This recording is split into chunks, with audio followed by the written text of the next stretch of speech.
Hello, everyone. We want to take this opportunity to say thank you. As you grow at the Golden Boot, so do our needs, but we cannot do it without you. We ask that you continue to like our posts, share our content, and subscribe to our YouTube, Facebook, and other social media platforms. You may also visit thegoldenboot.com for the latest merch.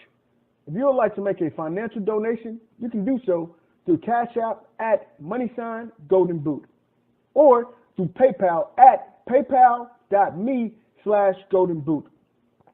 We look forward to bringing you more laughs, knowledge, and entertainment. And again, thank you for your endless support. Sincerely and respectfully, the Golden Boot team. The views and opinions expressed in the Golden Boot podcast are those of the speaker and do not necessarily reflect the views or positions of the Golden Boot podcast as a whole. Y'all ready to get rolling? Quiet on the set.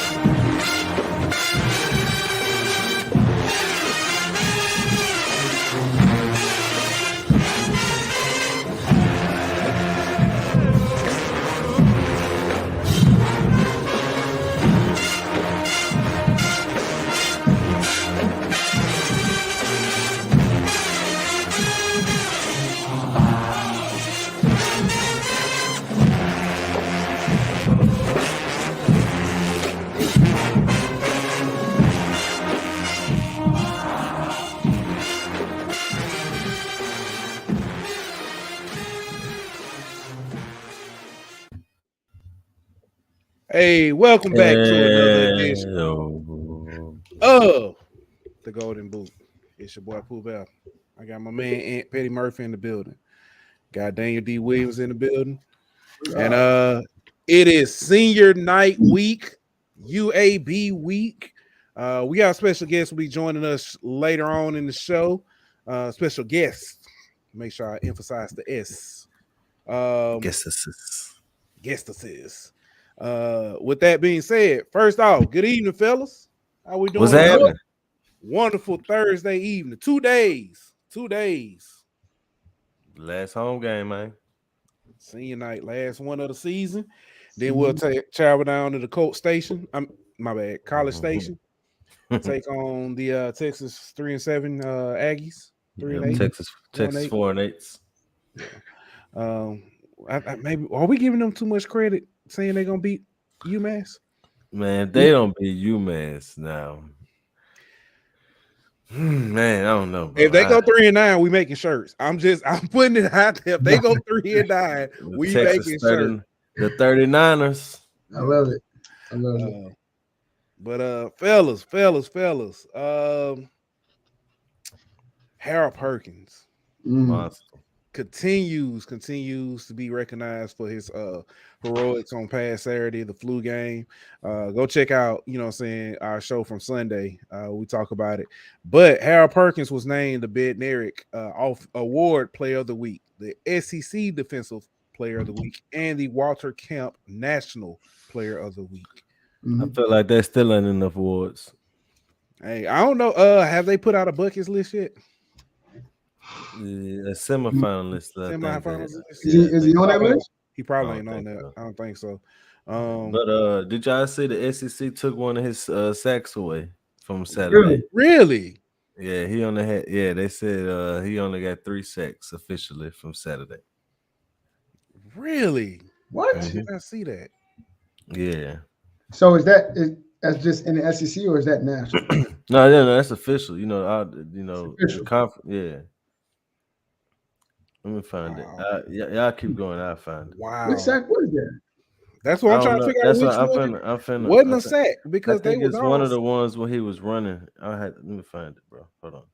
So what they gonna count it as? Because he was behind anyway. SEC. They then with that they kind of take the tie record away too. Yeah, take the tied record away. He's now at 6.5 on the season. Now he's a full sack behind.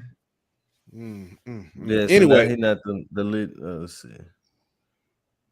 Jerks. I bet. Okay, it was one of the ones. Well, he I guess it was the last play of the game. Yeah, the last one. Whenever he made him fumble, they said it did not result in negative yardage, even though it ended in a turnover, so it wasn't a sack. Come on, bro. Oh, because it fumbled Because forward. it fumbled forward, and Wingo got it. Boy.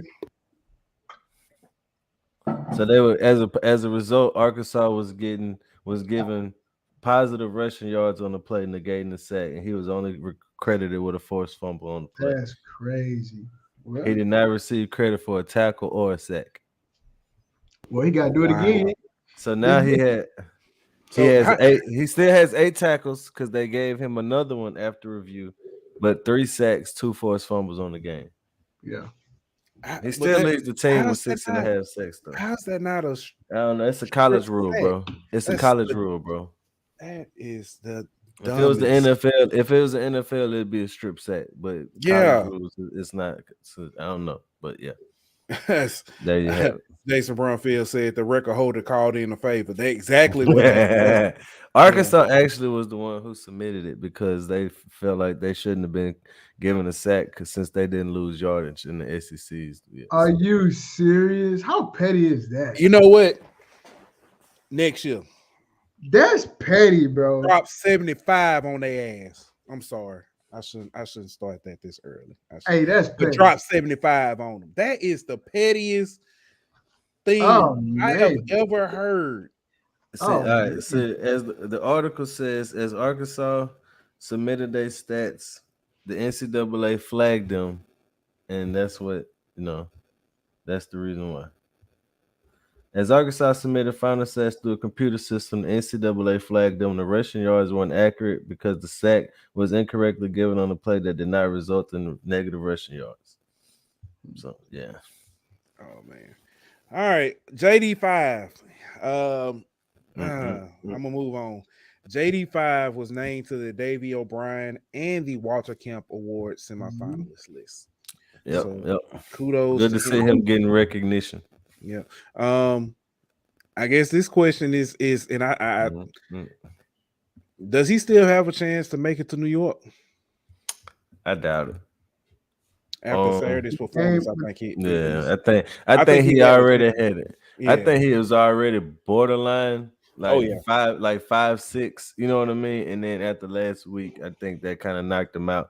Unless he goes on some kind of run where he has like the Joe Burrow 7 touchdown, a Joe Burrow game versus Oklahoma where he throws, 6 touchdown passes against Georgia in the SEC championship game. So I think it's pretty much over with for him.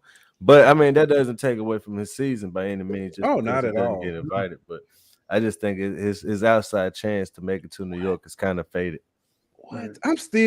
They took away the. Okay, I'm sorry. I'm sorry. I'm just like, what? Yeah. Yep. It's all good though, man. Maybe that'll make him a little angry. Oh yeah, hopefully. He take it out. Yeah, he gonna make it up against UAB and go get 4 more this week. Right. Get 5. Just go ahead and just break the record. Get 5. Yeah, that way if they take one, you still tied. You know what I mean? Just get the record. All right, fellas. LSU, the list for the 17 seniors that will be participating in Senior Day has come out, and let's look at the list. Let's bring it up here. Can y'all see that well? If not, oh well, because that's as big as it's gonna get. That's what she said. Anyway, Anyway, so it's 2 notable names not on here. Yeah, well, it's 3 actually. Yeah, it's 3. 3 to me. Yeah. Okay. All right, who you name one? Greg Brooks. Okay, you name one, Pooh. JD5. All right, the other one to me is Jay Bramblett. Jay Bramblett. So it's 4 then. John Emery's name's not on there. Yep, that's another one. Interesting. Dang. Very interesting. Hey, I kind of feel bad for Mike Jones, fellas. I do also, but I do as well. Oh yeah, Tremont Shorts also. Tremont Shorts isn't on there either. Mm-hmm. He's a senior? I didn't realize that. He came in as a senior with 1 year. Kayshawn not a Kayshawn's a senior. junior. Yeah, He's Kayshawn a junior. And So that's what I wish they would kind of honor the juniors who they know probably not coming back next year. What they do feel bad, and Carlton Reed, I was just gonna get to that. Yep. But yeah, that's a good one too. Yeah. What they do now, and it started, and I'll give Orgeron credit for this because this is something he kind of started. I think was it Orgeron? I think it was Orgeron. The juniors that leave early, they honor them during the spring game, the following spring game. They give them that because a lot of times they don't necessarily know which one. That's a good one. Yeah, that's a good one. So, but Carlton Reed points out, I feel bad for Todd Harris. Dude was a starter a few years back. Yeah, that's true. The injury, Harris, bro, he got injured again. He came in hot. You know, he got injured in Northwestern State 2019 when he broke his ankle. And has never returned to that again. He did in 2020 at the end of the season get one, maybe 2 picks against Ole Miss. I know he got one. That speed, man. The speed wasn't the same again, bro. Hey, shout out to my dog Jay Ward, though, man. Hey, also shout out to Jared Small, bro. Like you talking Jared about Small is another one I feel bad for. Yeah, man. Because he was destined. He was about to be a starter last year. A former walk-on, going to be a starter, and got injured pre-UCLA. And you know they got hurt. Look at Nick Stores, though, man. You know, came in, highly touted baseball guy. You know, decided to do the football thing, quit baseball. Too many back injuries. Then left and then came back. You know, and good to see him. You know, getting at least have 1 year of shot at it again, man. So Cam White came in as a big time recruit. Well, it's a lot of. Well, no, he gave us some good games though, bro. And I know. Overall, it isn't favorable when people look back at his career here. But Cam White came in a pinch a bunch of different times and played pretty good for us at times, bro. Yeah. Gave up a touchdown. Gave up a tutty. Ooh, and they blocked the field goal. But yeah, man, it's a lot of names on that list. Who done? Jeray Jenkins, man, the ultimate Tiger, dog. Like it's some names on that list that's had hella careers. He's getting drafted, bro. Hella careers on that list, man. Like even like Jay Ward, you know, Ty, Jeray, Ali Gay. Baskerville, Ali Gay. You know what I mean? Like them guys done gave a lot to this program, man. Shout out to the transfer, Converse, Richardson. Fouché. Yeah.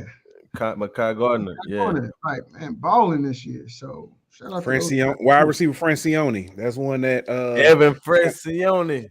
He kind of picked up some steam this year. His name did, especially in the off season, but coming up into the year. So, but yeah, congratulations. First of all, congratulations to all these seniors. Jay Brumford. Devin Banks is a name that is not on there. Yeah, that's a good one, Jason. I didn't think about that. Yeah. It's a lot of talent coming back next year, fellas. Hey, well, potentially coming back. We want to make sure we. Of course. And nobody has announced. Nobody has announced anything yet. Carlton Reed said Evan Francione to go into the Patriots. Yeah, that'll be a Bill Belichick pickup, and he'll draft them in the 5th round. I'm like, who? Yeah. Hey guys, so let me ask you. So hypothetically, right? Okay. We got 4 people. I don't even want to play this game right now. Why not? But go ahead, bro. We got some time. Yeah, go ahead, man. It's senior night. You know what I'm saying? Hypothetically. That's why I don't want to look forward to next year, but go ahead. Play along, man. Damn. All right, so let's say you get John Emery back next year, right? You get Greg Brooks back next year. Mm-hmm. You get who was the 4th person? I know. I want to. Let's Jaden. Oh, you get Jaden back possibly. What was the other guy? Jay Bramblett. Bramblett, the kicker. Tremont Short, 7 Banks. Tremont Short, 7 Banks. Man, you coming in with a very senior-laden team next year. You know what I'm saying? So let's say we don't win this year, guys. I mean, what, top 5? I don't know. I don't know, bro. It all depends on how this season plays out. It depends on a whole bunch of things, and not just on what's. It does, bro. It does. You can't. Okay, yeah, okay. If you lose to A&M, and if you lose to A&M, you lose to Georgia, and you lose your bowl game, you're not gonna be top 5, bro. It's not true. Okay. I don't know about that. It's not true. With the talent you have coming back with the offensive line. What was Texas A&M last year? What was their record? 8-4. They were 8-4. Yeah. With the bowl game, what 9-4? Yep. Yeah. And then they had the best recruiting class in the best recruiting class ever. And they came top 6. Top 6, bro. We're gonna be top 5. I don't know, bro. That's why it's too much. If we not, I'll say this. If we're not, and I can agree with Day on this. If we're not 5, we're at least, you know what I'm saying, no lower than 7. It's too many variables for me to say we top 5. But I agree. I get y'all what y'all saying, but you can't just go off of we got 4 guys back. Who you losing in the transfer portal? You know what I mean? It's a whole bunch of things that factor into that, dog. With the way I look at it, a whole bunch of things. I get what you're saying. I get what you're saying. But I agree with you, Daniel. I think we. But we still got a whole chance to make the playoffs this year. And you talking about next year? We just playing. Yeah, I'm talking we're just talking. I'm just saying. But y'all looking forward to next year like this year? It's over with. No. Chris said, "What did USC start off at?" What I think they were. They was in the top 10. They was in the top 10. But look what they brought in though. Look what they brought in though. They brought in arguably the Heisman Trophy winning quarterback, the Biletnikoff winner the year before. They brought in Travis Dye, running back, caliber quarterback. I think he's gonna probably win it this year. Caleb Williams. Hell no. CJ Stroud winning that all day. CJ Stroud has not been great. Drake May had a better chance to win it than CJ Stroud. All right. I still think Hendon Hooker. Hendon might got, but that Georgia loss hurt him. But Caleb Williams is gonna get a lot of votes, especially from the West Coast people. A lot of votes. Yeah. We'll see. Speaking of LSU, number 6 in the latest college football poll rankings. Let me see if I can pull those up. That's correct, Chris. I ain't even giving it. Y'all worried about the wrong year, man. Oh, man. Because you got a chance to make the playoffs right now, and you worried about next year. Say it with me. We are fans. We are fans. Hypotheticals. What we talking Twitter Spaces all day? Why are we in Twitter Spaces? Hypotheticals. We don't know. We don't got no outcome on nothing. You basically saying, look, we just might as well look forward to next year. I ain't saying that. Then why are you looking forward to next year? I don't think that's what's being said. I think it's more or less this is, saying, hey, we got to look at next year. It's possible, strong possibility. Yeah, but let's worry about next year after this year. Look, whatever you want to do with your mind, you do it. All right. But I'm gonna do it with my mind. I like hypothetical. You okay? You okay? Reality. I'm good. And you need a Snicker bar.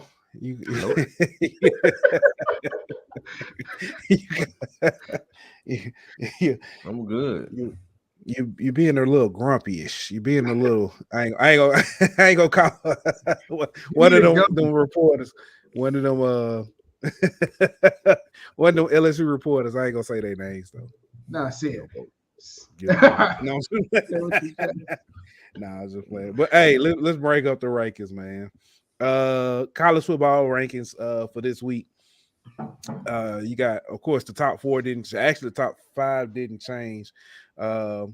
In Georgia, Georgia at 1, Ohio State at 2, Michigan at 3, TCU at 4. Quick question. Mm-hmm. And it's nitpicking. It don't really matter. But Ohio State and Michigan, y'all think they should be flipped? I don't think it matters. I mean, it don't matter, but no, because Michigan ain't played no. But right now they shouldn't be because Michigan ain't played nobody. But who was Ohio State played? Notre Dame. They beat Notre Dame, and that's a better win than Michigan got. Yeah, I mean Penn State. I mean, but they beat. They both beat Penn State. But they beat Penn State in a more convincing fashion, and they pretty much was also at home though. They was also at home, and they went to Penn State and beat them. Oh, okay. They also I just think they look bad on the road. Northwestern was the Northwestern. They played Hawaii, they play in like they non-conference. They strength of schedule is like the worst of any of the top 9 teams in the But don't country. they play next week? We'll find out. Yeah, we'll see. Anyway, that like I said, it was nitpicking. No, I get it. Tennessee at 5. I hate how they do this because I was looking this way, like 5, 6, 7, but it's 5, and then on the Tennessee at 5. And this is where things change. LSU moved from 7 to 6.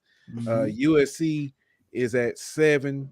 Alabama's at 8. Clemson at 9. Utah 10. Penn State, and then so everybody moved up one pretty much. Look, pretty much. Yeah. I told y'all last week we was talking about a hypothetical about 3 possible SEC teams getting in. I know it probably won't happen. It ain't not happening.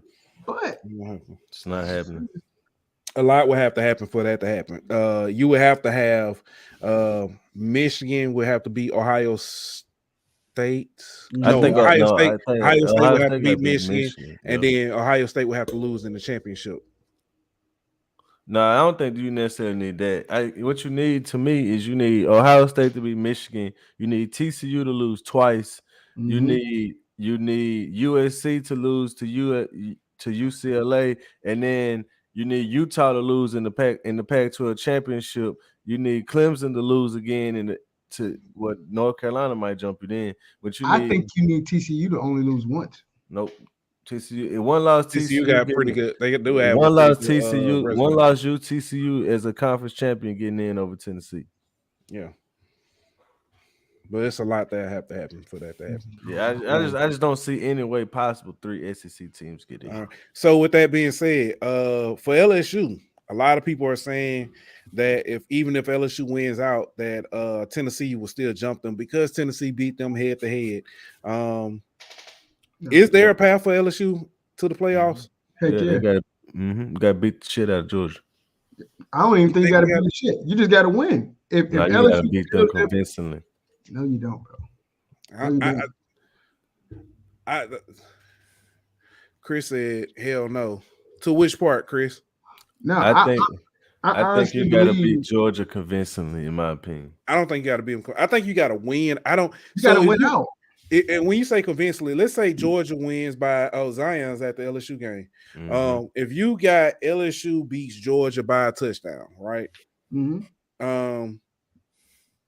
Chris say you put the 4 best teams, not the 4 conference champions.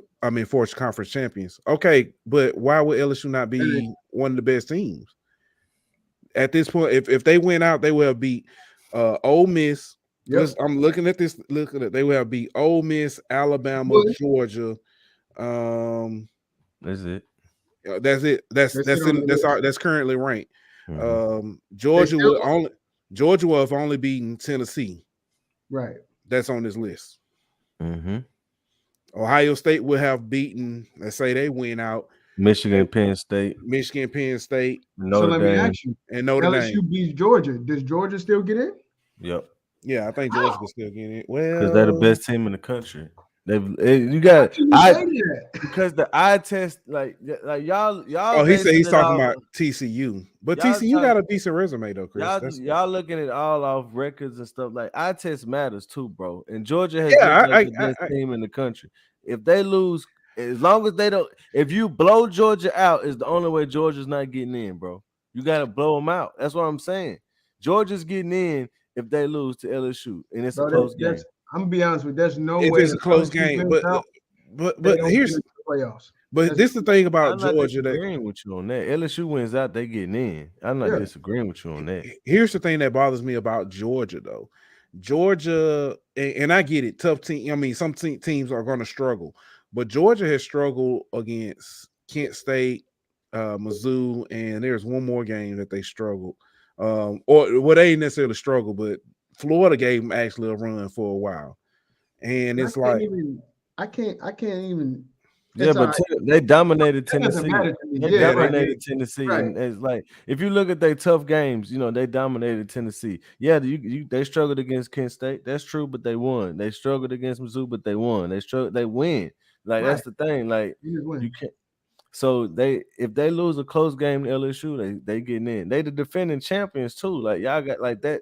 I know you can say it don't matter all you want to, But you talking about this committee that look at stuff like that. They look at who the defending champions, bro. They look at who. Yeah, okay. Then why does Ohio State and people like that get in whenever they shouldn't over other teams? Because it's the brand. They the defending champs. I get it. I get. So I will say that does matter, and I get it. I don't necessarily agree. The following season after we won 2019. No. Okay then. So but LSU lost. It's totally different. Both. Lost. Offense. Well, they lost the passing game coordinator, who everybody credited with the turnaround. Mm-hmm. They lost the defensive coordinator. They lost the pretty most much draft picks ever. Yeah. How many people did Georgia lose off? That's a lot. They lost a lot, but they've also had the number one recruiting class in the country for 3 of the last 4 years. LSU didn't have that same situation. But that goes into it. LSU beat then when the college football playoff rankings came out the year after in 2020, LSU wasn't even in a position to be ranked number one. You're right about that. So I mean, that's apples and oranges, honestly. Georgia's getting in no matter what, honestly. You can't say that. I don't see how they don't. Shit, they still can lose. They still got to play 2 more games too before the SEC. But they 2 games of Kentucky and Georgia Tech. I'm not going to hold anything can happen. Georgia Tech is not beating them. Shit, we said the same thing about Arkansas. Arkansas almost whooped our ass this past week. No, but that's the difference. We did not say that. We did not say that about Think about the Arkansas. We knew that would be a tough game. I thought they would win, but we would win by 21. But then it snowed. They got, you know what I'm saying, that was I said the whole time ice on the field. Game. The whole team, well, I ain't gonna say the whole team. Most of the team had the flu. Ice on the field. But I said it was gonna be a close game. That's totally different. Georgia Tech, they fired their coach already this season. Like it's totally different. Yeah, but they did kind of win like 2 or 3 games against some pretty good teams. And then Kentucky lost to Vanderbilt. You really think they're gonna lose to Vanderbilt to turn around and beat Georgia? We lost to Troy. We lost to Troy and beat Florida and Georgia that year. That doesn't matter. I'm not saying it can't happen. I'm just saying I doubt it happened. All right. I agree with you. It's unlikely. Very unlikely. It's very unlikely, but it's possible. All right. So we talked about a couple of these things, and we may have already touched on this. What's the biggest threat for LSU getting in? Them losing. That's it. LSU. Well, okay. If you lose to Georgia, you don't got a chance. So no, not even close. No. If you lose any game, but that's what I'm saying to the threat of them getting in. Like the biggest threat to that. Okay, man, let me rephrase this. LSU wins out. What's the threat for them to them getting in? They getting in. They get in. The threat to them not getting in is if TCU goes undefeated, Michigan beats Ohio State by a last-second field goal, walk-off field goal, and and USC doesn't lose another game. That's the threat to them not getting in. I hold on, Dan. I still think they would get in, but if you want to say a scenario when they don't, that's the scenario. They barely beat Georgia and TCU don't lose. Ohio State barely beats Michigan, and USC don't lose again. Is Tennessee still a threat? Yeah, they're still a threat. I mean, because a lot of people are mad at where LSU is sitting right now. Mm-hmm. Do they have a legitimate gripe to be mad with the 2 losses? No, I don't think they got a right to be mad. No, I mean, like, who you putting them over? Who, like, I could argue why they're over whoever you want to make the argument of. Mm-hmm. Like, they're over USC because USC doesn't have a better win than them right now. My question is, everybody's arguing and saying this about LSU, but nobody's saying a word about Alabama. Right. But Alabama has the 2 best losses in you know what I mean? Like, I get that. But why is Alabama over? And I'm not listening. Don't shoot the messenger. Why is Alabama over Clemson and North Carolina? And Clemson and North Carolina. Who did Clemson they lose to? They lost to Notre Dame. Who Notre Dame is what? 18 now? Yeah, but when did they lose to Notre Dame? When Notre Dame was unranked. Unranked, but then they got hot. So, but Alabama lost to 2 teams who 5 and 6. And then how did they lose? They got blown out by Notre Dame. Alabama lost by a touchdown. By less than a touchdown in both games. Score, yeah. But USC hasn't played anybody yet. They haven't played Notre Dame yet. They played Notre Dame last game of the season. And they played Notre Dame. They got UCLA and then probably Utah in the championship. It's funny because we picked on Notre Dame saying they may not win but so many games. Notre Dame might win these next two and put USC out. I would love that, but I don't see that. You don't see no beating USC? So USC. I don't know if they can score. Oregon? Say what? Oregon got to make it. Oregon got to hope Utah lose. We got bot guys. Yeah, I was just trying to say, we must be on to something. But we got Pac-12. We made it. We got bots. The Pac-12 take the best two teams. So if Utah don't lose, it's gonna be USC Utah, which you already lost to them once. Mm-hmm. But see, that's the thing. They get a chance to avenge their loss. So if they win out, that to the committee, if they avenge their loss, that looks good. LSU don't get a chance to avenge their loss to Tennessee. That's true. Ooh, dang.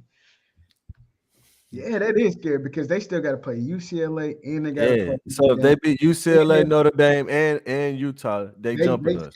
They jumping us. That's my point. That's why. What's up, Krim? What's up, Krim? He came over from the. So pretty much, LSU has to. You got style points now.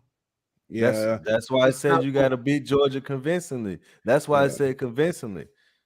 Yeah, Krim says. I think if they beat Georgia, I think you have to play UAB, Texas A&M. You got to blow their ass out. And I think even if you beat Georgia convincingly, bro. I don't know. I think even if you beat Georgia by a point, I think you still get it. No, dog. But like, listen what USC does. If USC beats UCLA, Notre Dame, then Utah, that's 3 ranked wins in 3 weeks. Or 3 consecutive games. Damn. You see what I'm saying? Tough. And they avenged their only loss of the season. Where you beat Georgia by a field goal. You know what I mean? Like, which is more impressive? You gotta beat Georgia convincingly. But let me ask you a question. Since we talked about it, and I said Georgia, and you said, well, they're the best team. I say they're the best team, and they are pretty much virtually they are in automatically. At this point, unless they lose out, which we don't see. So virtually, they are in automatically. So if you got to win over the best team in the college football playoff conversation, that's right. And you got to wait. Hold on. Let me finish. You got to win over 2 top 10 teams back to back. It'll be 3 at that point. Well, no, I'm saying you got 2 over at the. No, I mean I know. I'm saying you got 2 back to back. Like USC got 3. Middle of the season, November, you got 2 back-to-back top 10 wins. Then you had, saying UAB, then you beat the number 1 team. Yeah, I mean, I'm not disagreeing with you, but I'm saying if they I don't think it has to be convincing. If USC blows out, if USC blows out everybody else they play, and then that would give them a win over Utah. Convincingly, a win over UCLA convincingly, a win over Notre Dame convincingly, and they only got 1 loss, and they beat the team that beat them. But let's be honest, also. You got 2 losses, and you haven't beat the team that beat you.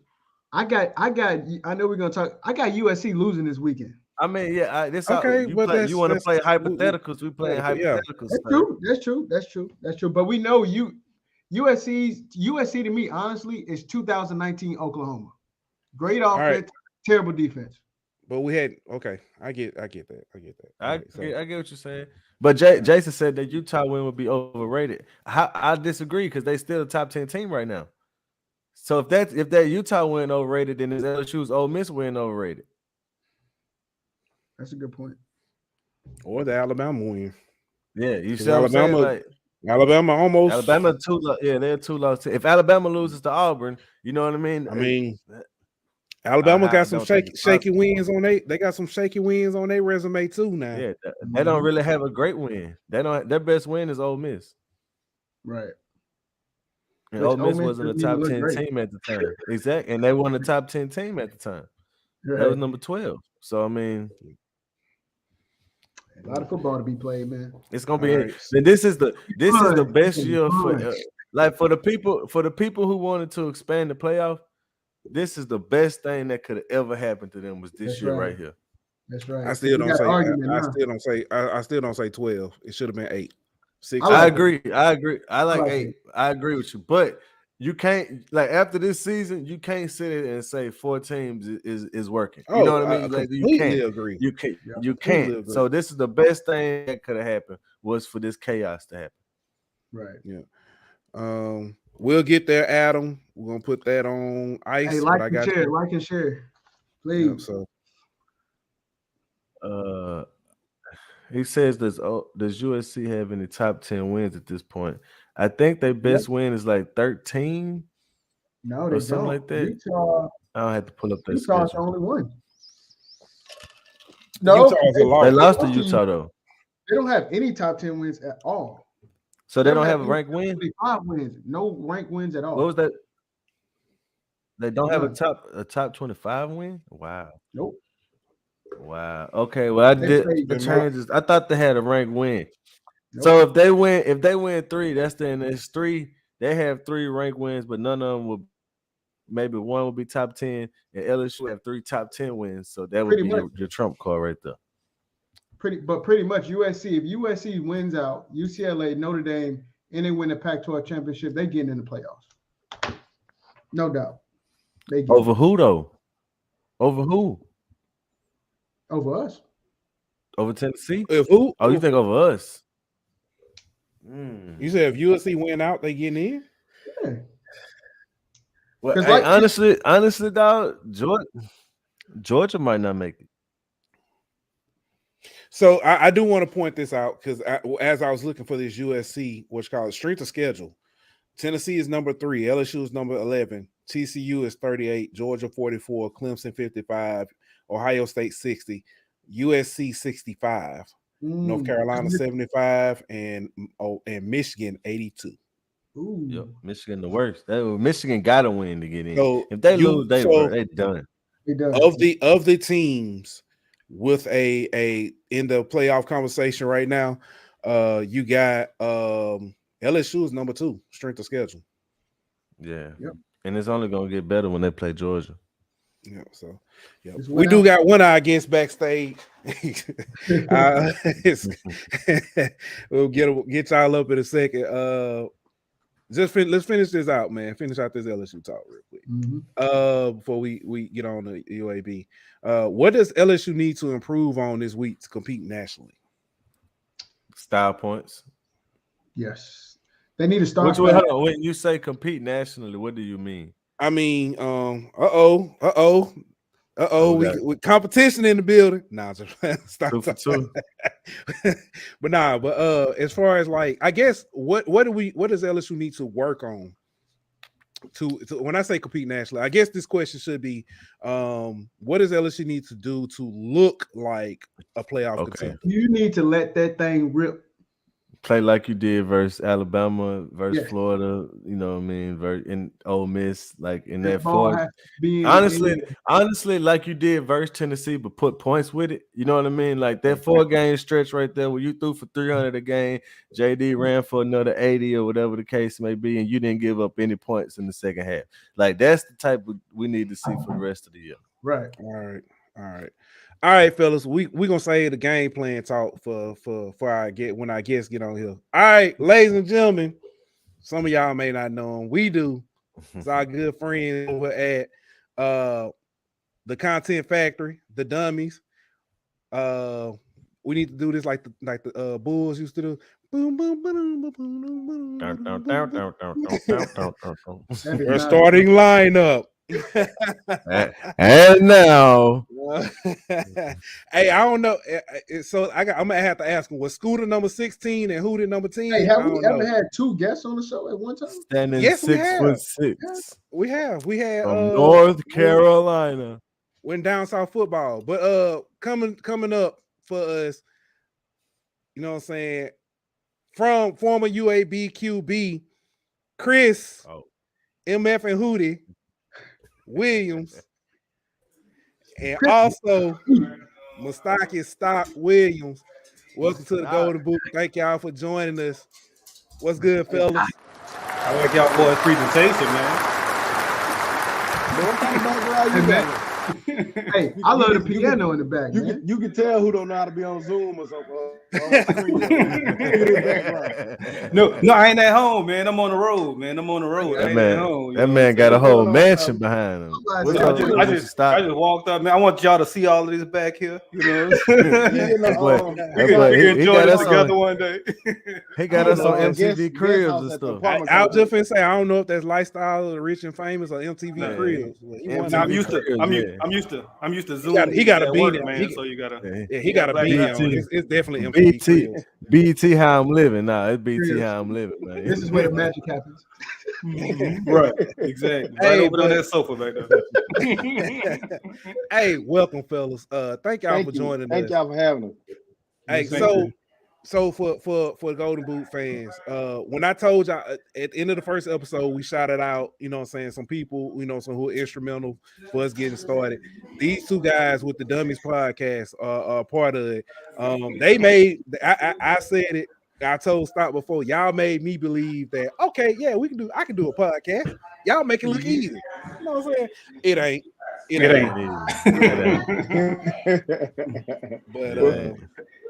But first, man, Stop. Who I don't know what y'all can paper out scissors. Who want to go first, man?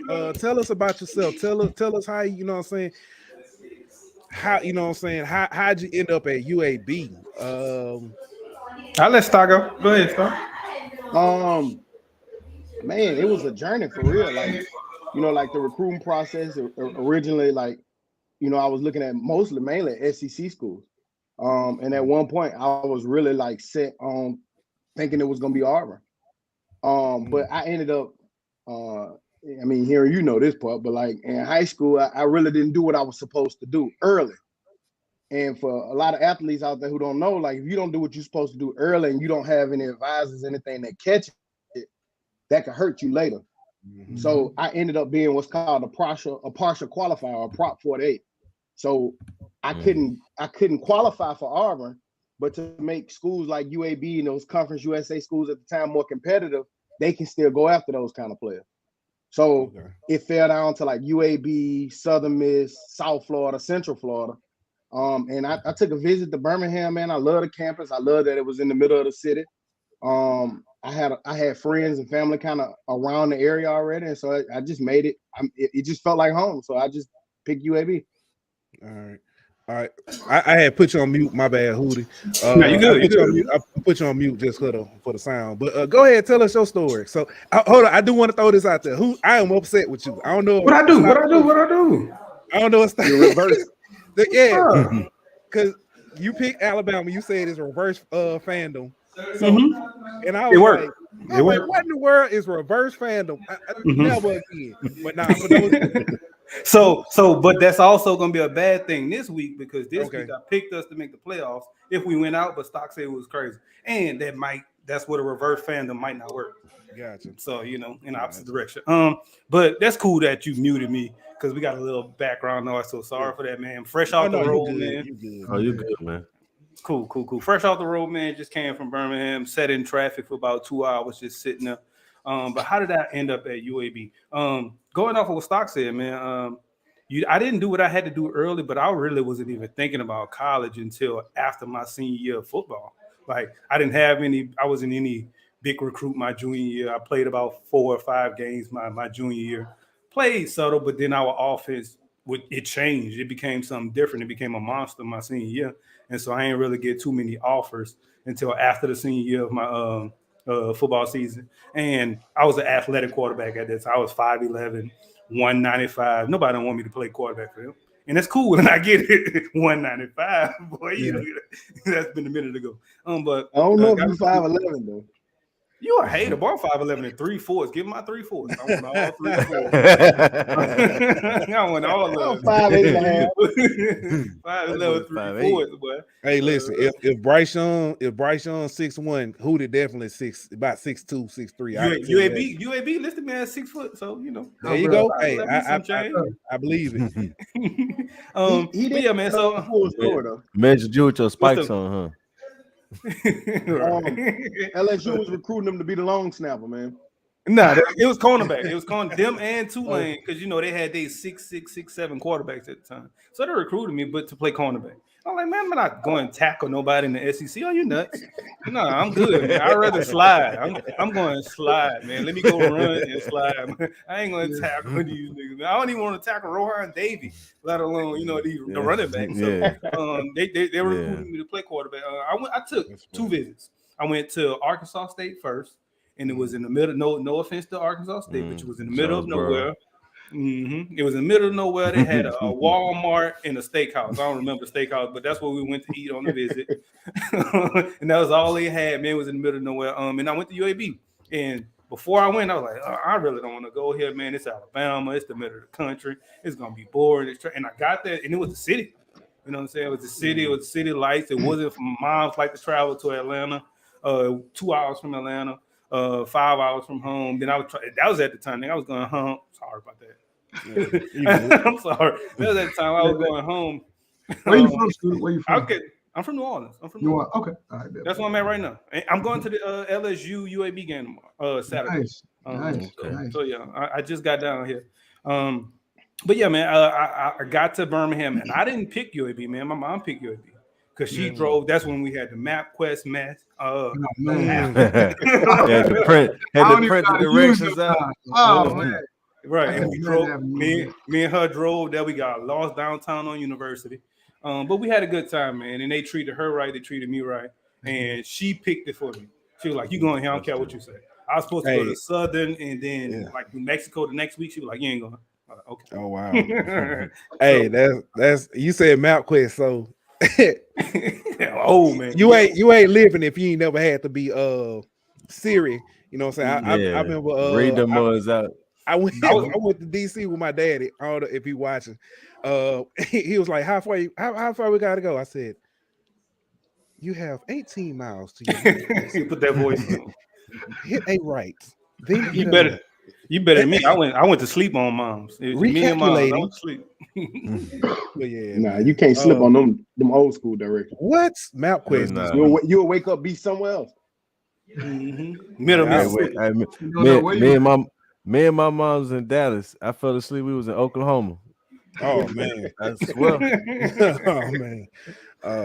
But hey, so y'all time at UAB. I started reminiscing, like looking, you know what I'm saying, when I pulling this together, I started looking at like, you know what I'm saying, y'all time, like the teams y'all played.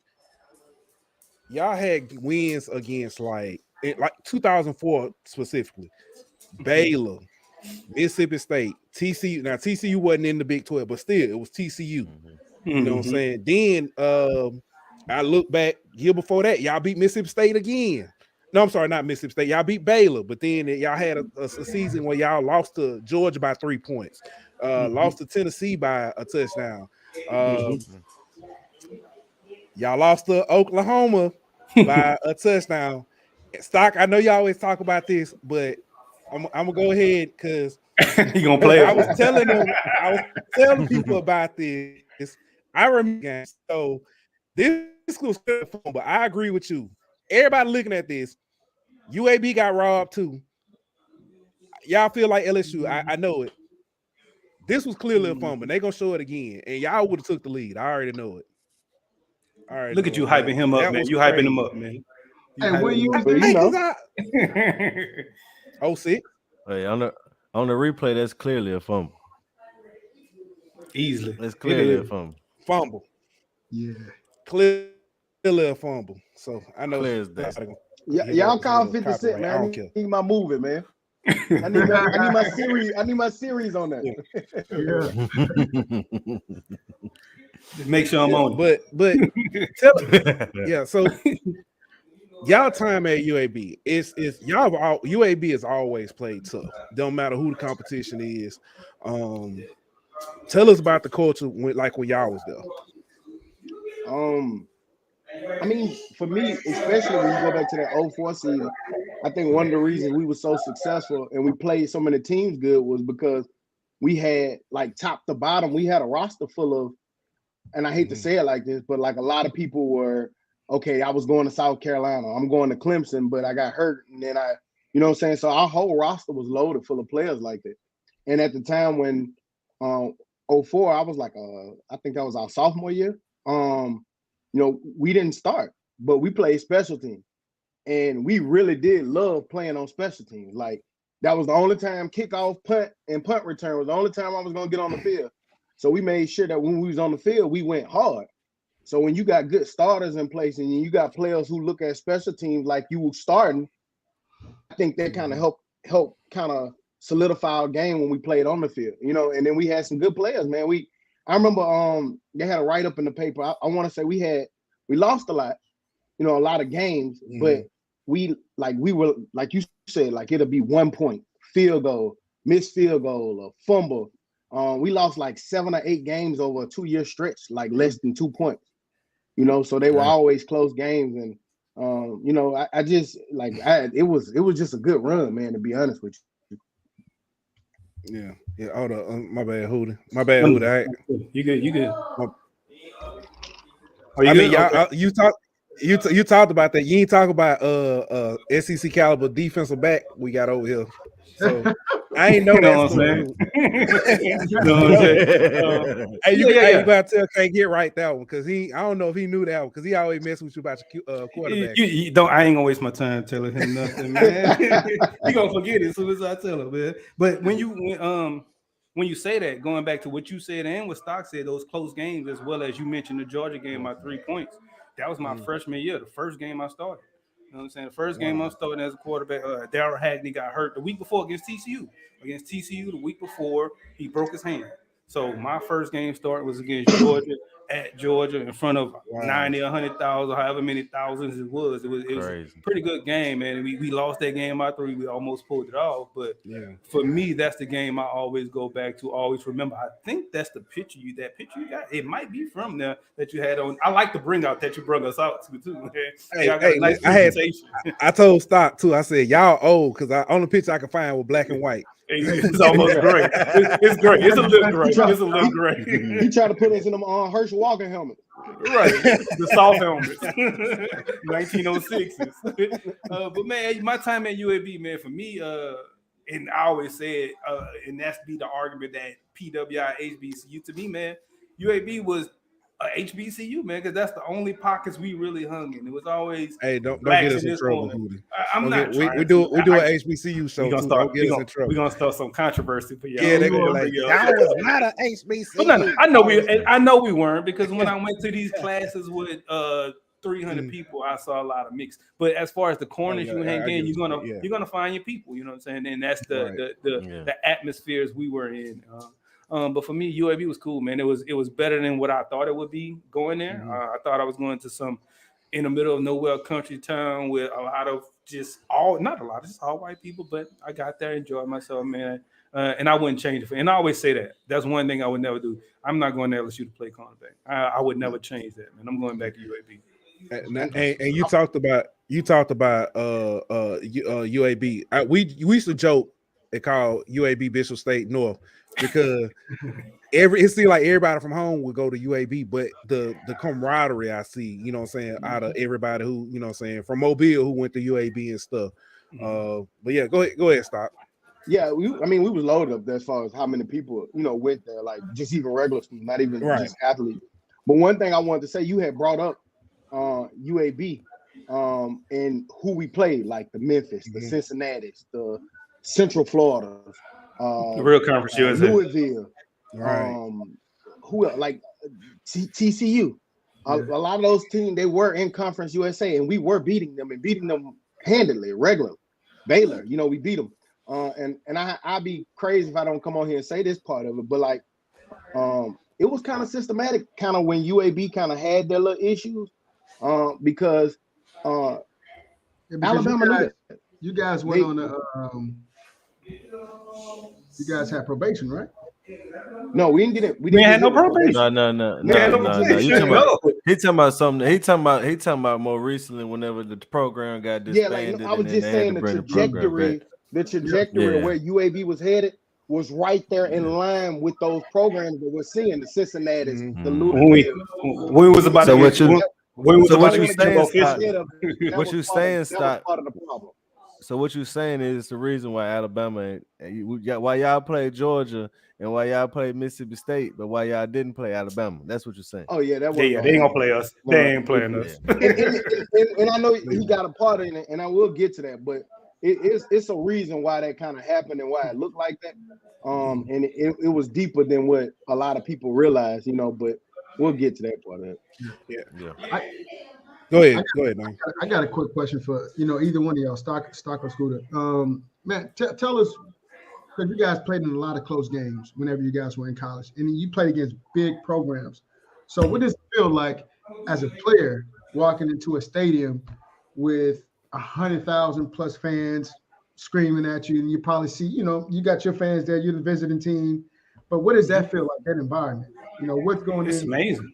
Yeah, it's amazing, man. And for me, one of the best atmospheres I played in, not many people say that, is South Carolina. So we walked into South Carolina, you couldn't hear a word. You hear a bit cock, boo, boo, boo, whatever the noise is, the cock. You make that little gamecock noise, man. It was the stadium was shaking, man. That in Tennessee, two of the best places, but I still would give it to South Carolina. But it's just, man, it's fun, man. It's not something I can really explain. You just really got to experience it and you got to know it, but it sends chills through your body, bro.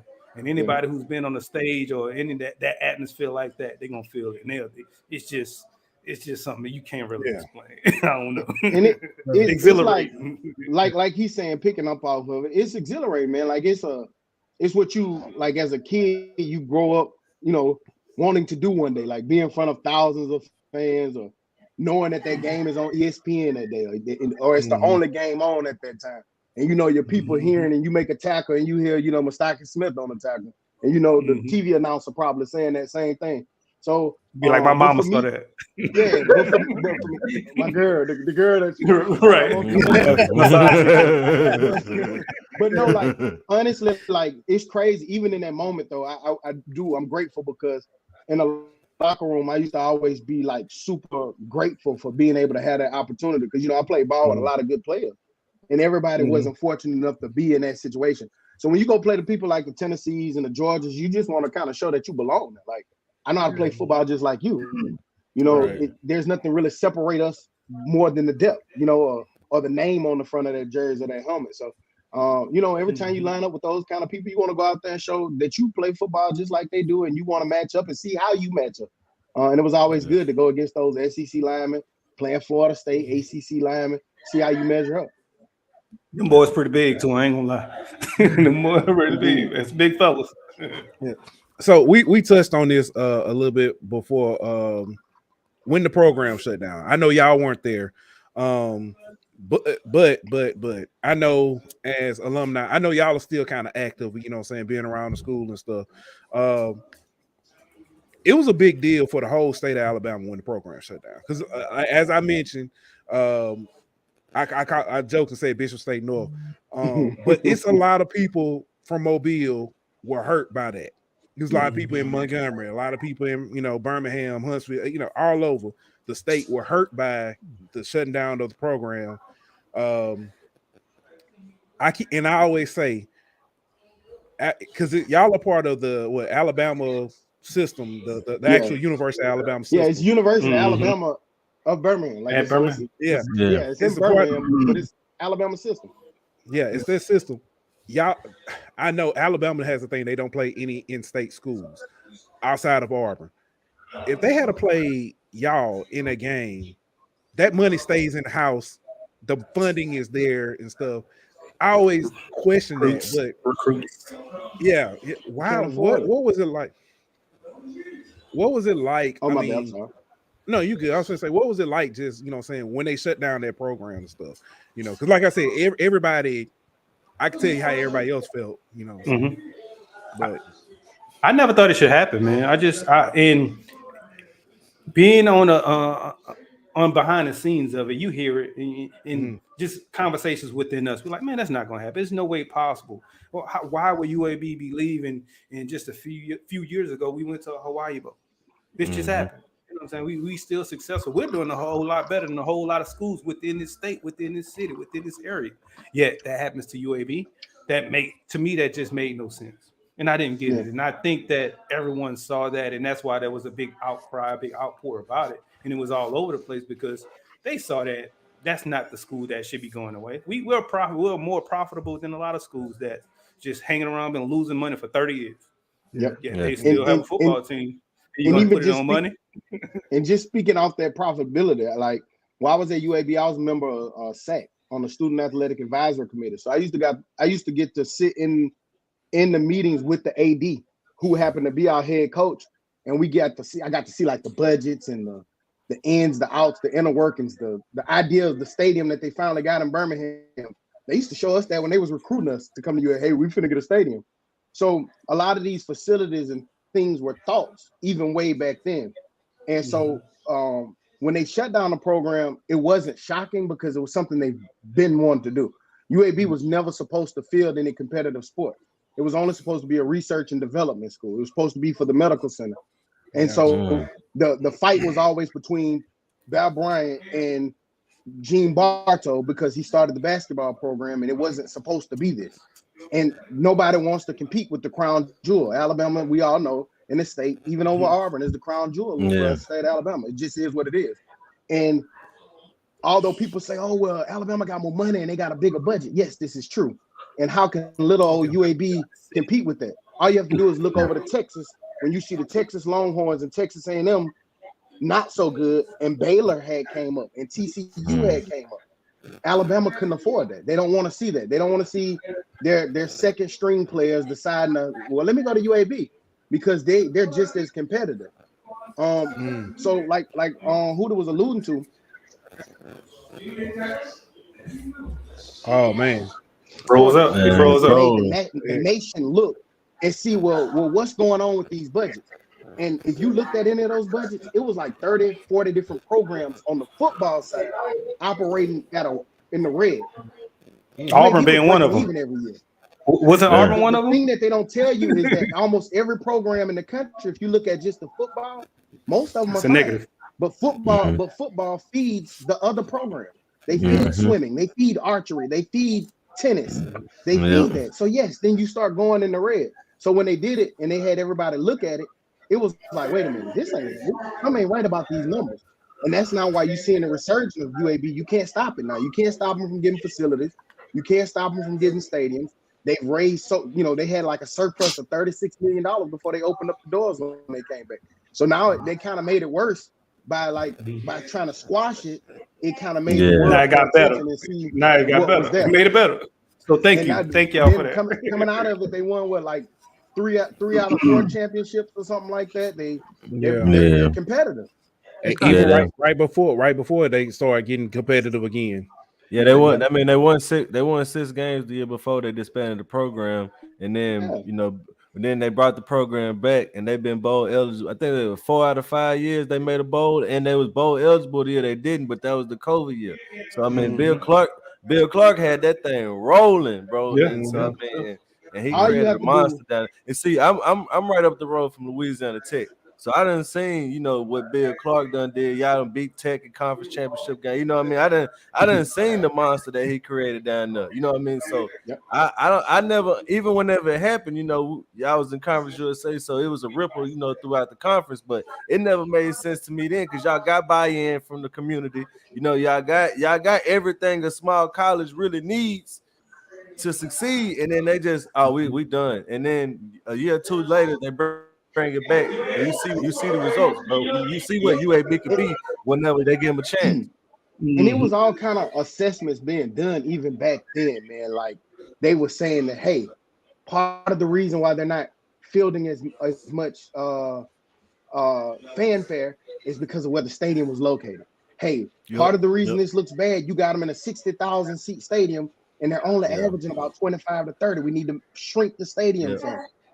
But then the way they would do it was say, oh, well, you can't justify that because they don't have enough people coming. But we all know if you look at when we were going to play Memphis, when we were going to play Cincinnati, on campus, anytime when you come in the locker room, the first thing you do is you pick up the little media guy. All you seeing is building. When you pull it up, you see cranes. They're building facilities. They're building weight rooms. And now you look at where those programs are. TCU's, they're in Big 12. Cincinnati and going to the Central Big 12. Florida are moving to the Big 12. Alabama wasn't stupid. They knew that. And they couldn't afford for little old UAB right there at their footstep. Whether people They're still coming or not, they couldn't afford for them to be right there up under them like that. Yeah. Stop. Let me ask you a quick question. Scooter.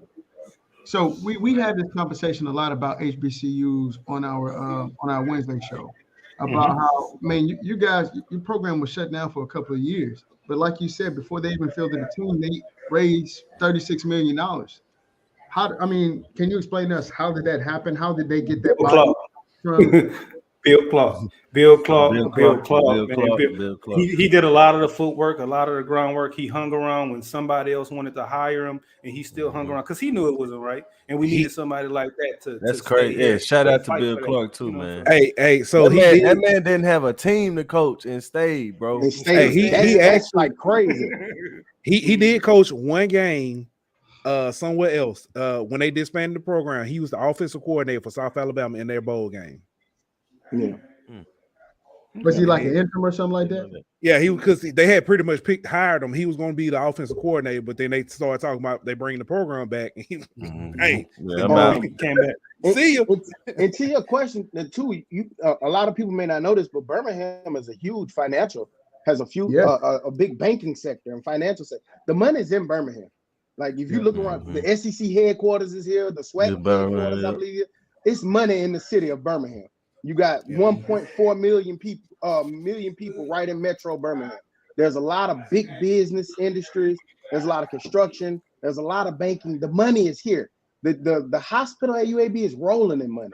They get donated millions of dollars every couple of weeks for research and development. So it wasn't really that difficult. I don't want to take away from the legwork. It was plenty of legwork that had to be done. And you had to get out there and beat the streets. But the opportunity to create it was already here because of all the business and finances that was already here. Yeah. Plus, they do have a lot of alumni who are, because of the medical, facility that UAB is. Yeah, it's a lot of donors there. That's if I'm not mistaken, Dr. James Andrews there too. Yeah, that's my dog. He got my foot right. We already talked about Bill Clark, his impact. He ended up having to step down this year because of back things and stuff. But one thing I do like, just kind of following y'all story and stuff that y'all talk about on the podcast, he brings y'all like former players, even though he didn't coach y'all, he brings y'all back or was bringing y'all back to kind of show y'all different things. Y'all were the first ones to see the new stadium. Yeah, if I'm not correct. So that new stadium, tell us about it, because I hadn't been there yet, but I hadn't seen plenty of pictures. Better than Legion Field. We ain't gonna disrespect. I'd have some good memories at least. Man, that stadium, like to see it is amazing. Just to know where the program came from, because we didn't have the best facilities and things when we were there. You know what I mean? And so, like to see the weight room, see the locker room, see the jumbotron and stuff like that, man. And just to see the thought that went into it and how well organized it is. And like y'all talked about with Coach Clark, man, Coach Clark basically became a businessman / CEO.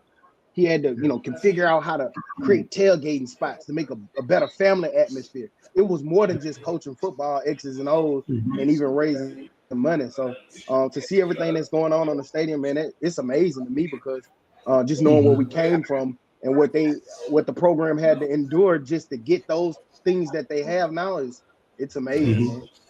Man. For me, it's not just the stadium; it's the practice facility.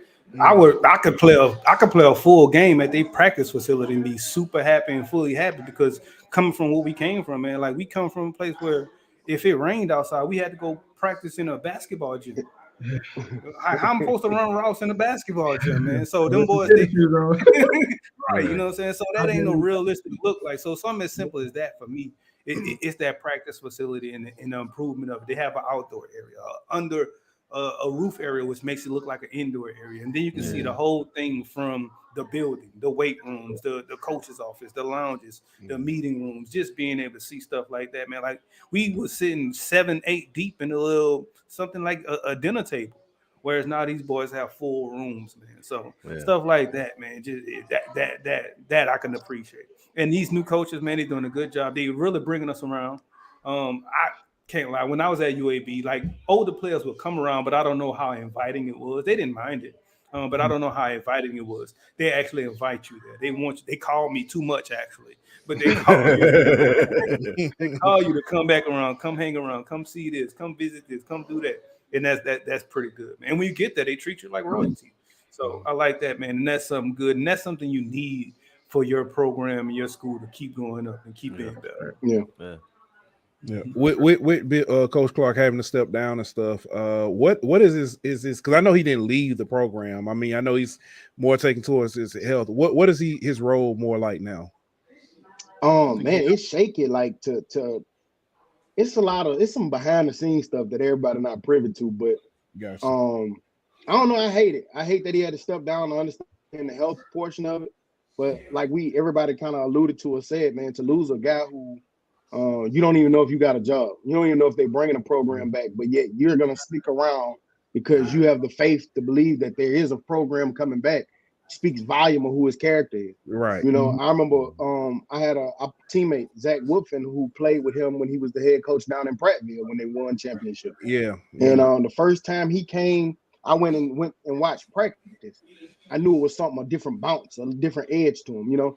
And so to lose a coach like that, when you come, especially at a program like UAB, because, you know, you have to be realistic sometimes. The next coach who might come in, if he's successful, may leave, you know, whereas this coach has been successful and this is his program. He doesn't want to leave. He's built this program. He's building this program.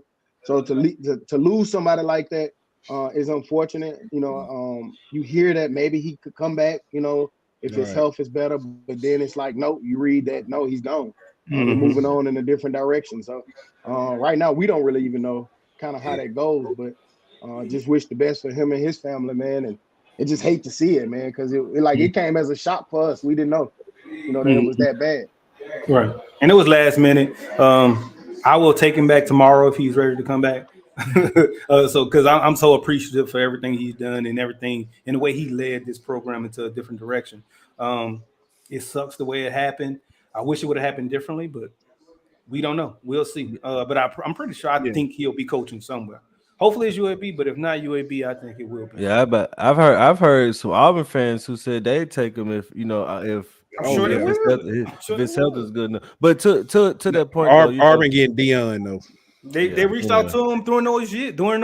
Yeah, they reached out to him before. They reached out to him before they hired Horses and some other SEC schools reached out to him too. But I just want to say this though, like you never want to be the guy to follow the guy. You know what I mean? You never want to be the guy. You always want to be the second guy after the legend. But how y'all feel about I think Vincent his name, the guy who there now. I mean, he got him with a chance to be bowl eligible, so he obviously he's okay on the field. But you know, as former players, what's y'all's thoughts? I like him. I like him for what he's doing. Just like Clark left at a weird time, he got hired at a weird time. That's true. Yeah, so I think that kind of affected him as well, coming in at a weird time.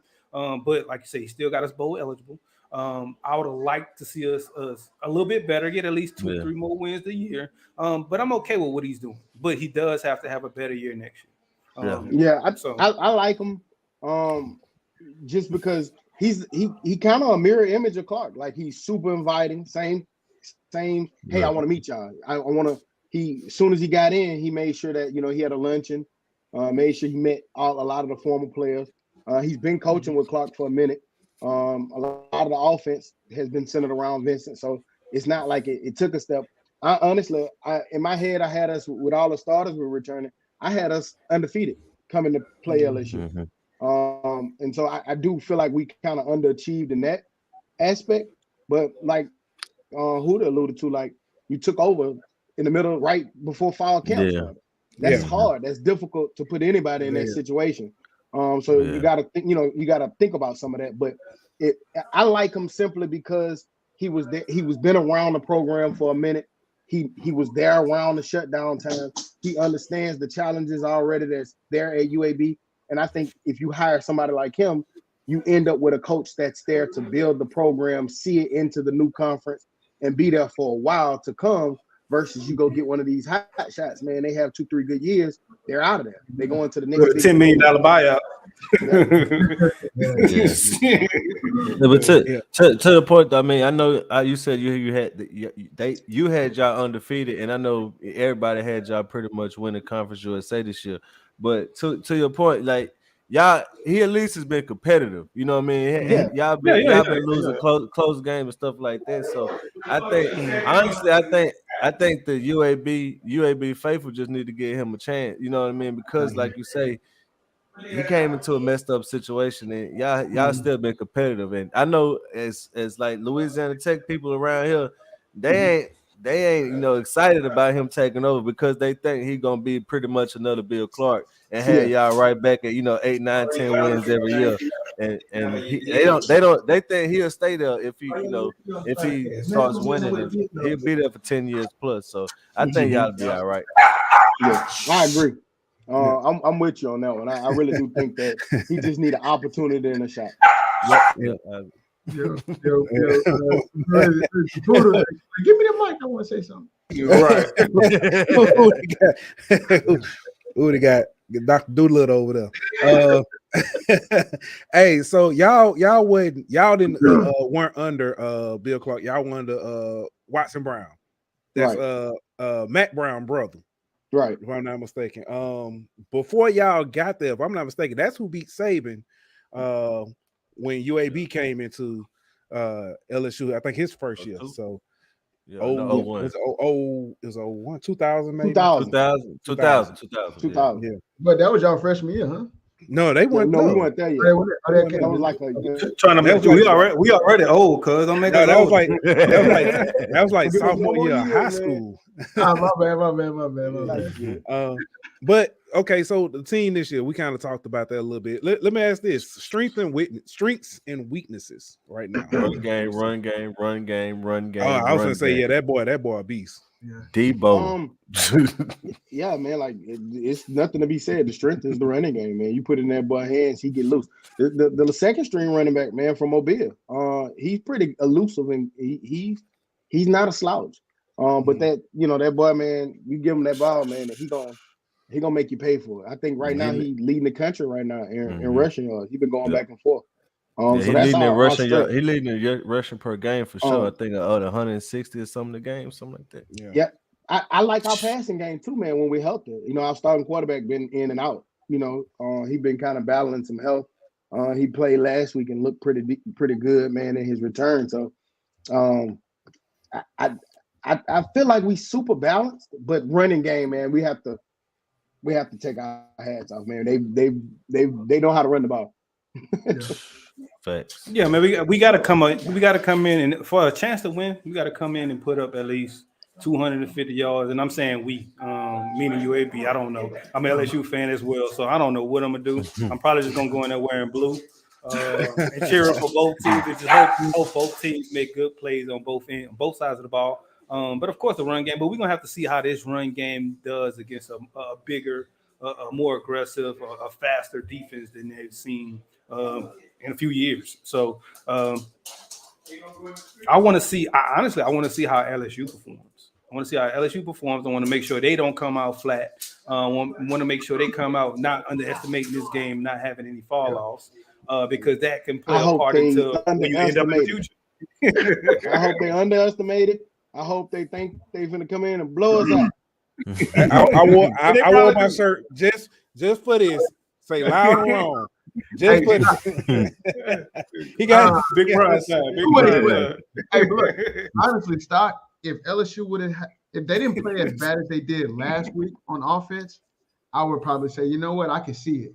Yeah. You know what I'm saying? You're right between SEC games, but the fact that the offense didn't do so well last week, I don't know, man. And I think that's what one of those games. I think that was one of those games where it was like, we just played so great last week offensively. We can come and have a lax game against Arkansas, but I think they saw that and now they know they can't do that against USC. Or they should. And we got a really good defense. Our defense. I was just about to ask you that. I was just because I know in the Bill Clark, y'all always had a good defense. Yeah, they defend like they've been, especially in their secondary. They just play good, man. They got some big, nice size up front. A couple of those boys came from one guy came from LSU, one guy came from Alabama. Florida. They ex-SEC guys. Yeah, they ex-SEC guys. So they some ball players up there, man. Mm-hmm. Yeah, Justin Thomas to me was one of the best defensive linemen that you got. He at UAB, but that's what I know. Bill Clark always had a defense when he was there. That's one thing you knew when you play UAB, you was finna go play a defense that's finna come knock your head off. So that was my biggest question was does that same type of defense still, do they still have that same type of defense? Because that's one thing that's gonna travel for sure. Defense gonna travel. Carrying a lot. That's what's been carrying them a lot this year. And they've been on the field too much. Yeah, it's supposed to be ready to be cold. And you do not want to tackle Debo in it, man. Hey, that's the recipe, man. If Debo get loose, that's the recipe for UAB to win, man. I'm gonna have to see how I'm gonna make it as a fan and in cold rain. Man. I actually I might have to go to the bar. I don't know if I'm gonna make it to that one. I came here for it. I'm gonna do it. I'm sorry. Hey, what school you went to in New Orleans? Who? O'Perry Walker. We've been disbanded. They UAB'd us. We are now mixed with LB Landry now. Landry it was Walker Landry, but then they found out that our guy was a racist and got rid of that name. Landry Walker. Now it's just Landry again. But I went to O'Perry Walker. We used to beat on Landry. We used to beat on Carr, who's the superpower now. You know what I'm saying? We was the first team to beat on Curtis. You know what I'm saying? Y'all came up here. Y'all came up here and played never a time or two. Up here. I'm in Monroe, so I done heard of y'all. Okay. Oh man. I was telling somebody at the beginning of the season who was talking about, just do the season outlook. We came to the UAB game. I said UAB game is a game where going into the fourth quarter, it might be 24-17, and then it'll stretch out. At this point, might not stretch out too far. It might not stretch too far, just simply because I think we'll be resting people at that time. Hopefully we'll be resting people. Disrespect, Stock. You hear, bro? Hey, be quiet, Christian Lips. Listen. You rest somebody you want to. Hey, it's no, it's like in all seriousness. I think it's a get in, get points, get and come out injury free kind of game. I just don't. I'm worried. Yeah, I'm worried. I'm worried about Debo. Y'all, I'm worried about that. I am worried. I'll be honest with you. But just because I've seen games this year where LSU has struggled to tackle. And that ain't the one at the beginning of the season, though. Yeah, I don't care. That don't care, bro. That if Harold Perkins gonna have to. That's what I'm about to say. I'm gonna need everybody to tackle like he did last week, pretty much. Do you not think this is a game where LSU have to be impressive? Yes. So I don't think they're resting. I don't think they're resting nobody because they gotta be impressive. To that point though, that's what I'm worried about is I'm worried that they need to be impressive, but he gonna break a run or two, and he gonna keep UAB in the game with a long run, and keep them in the game by himself pretty much. And you ain't gonna see no 21, 28 point victory. You're gonna see a 10, 13 point game. You know what I mean? Because Trey gonna have.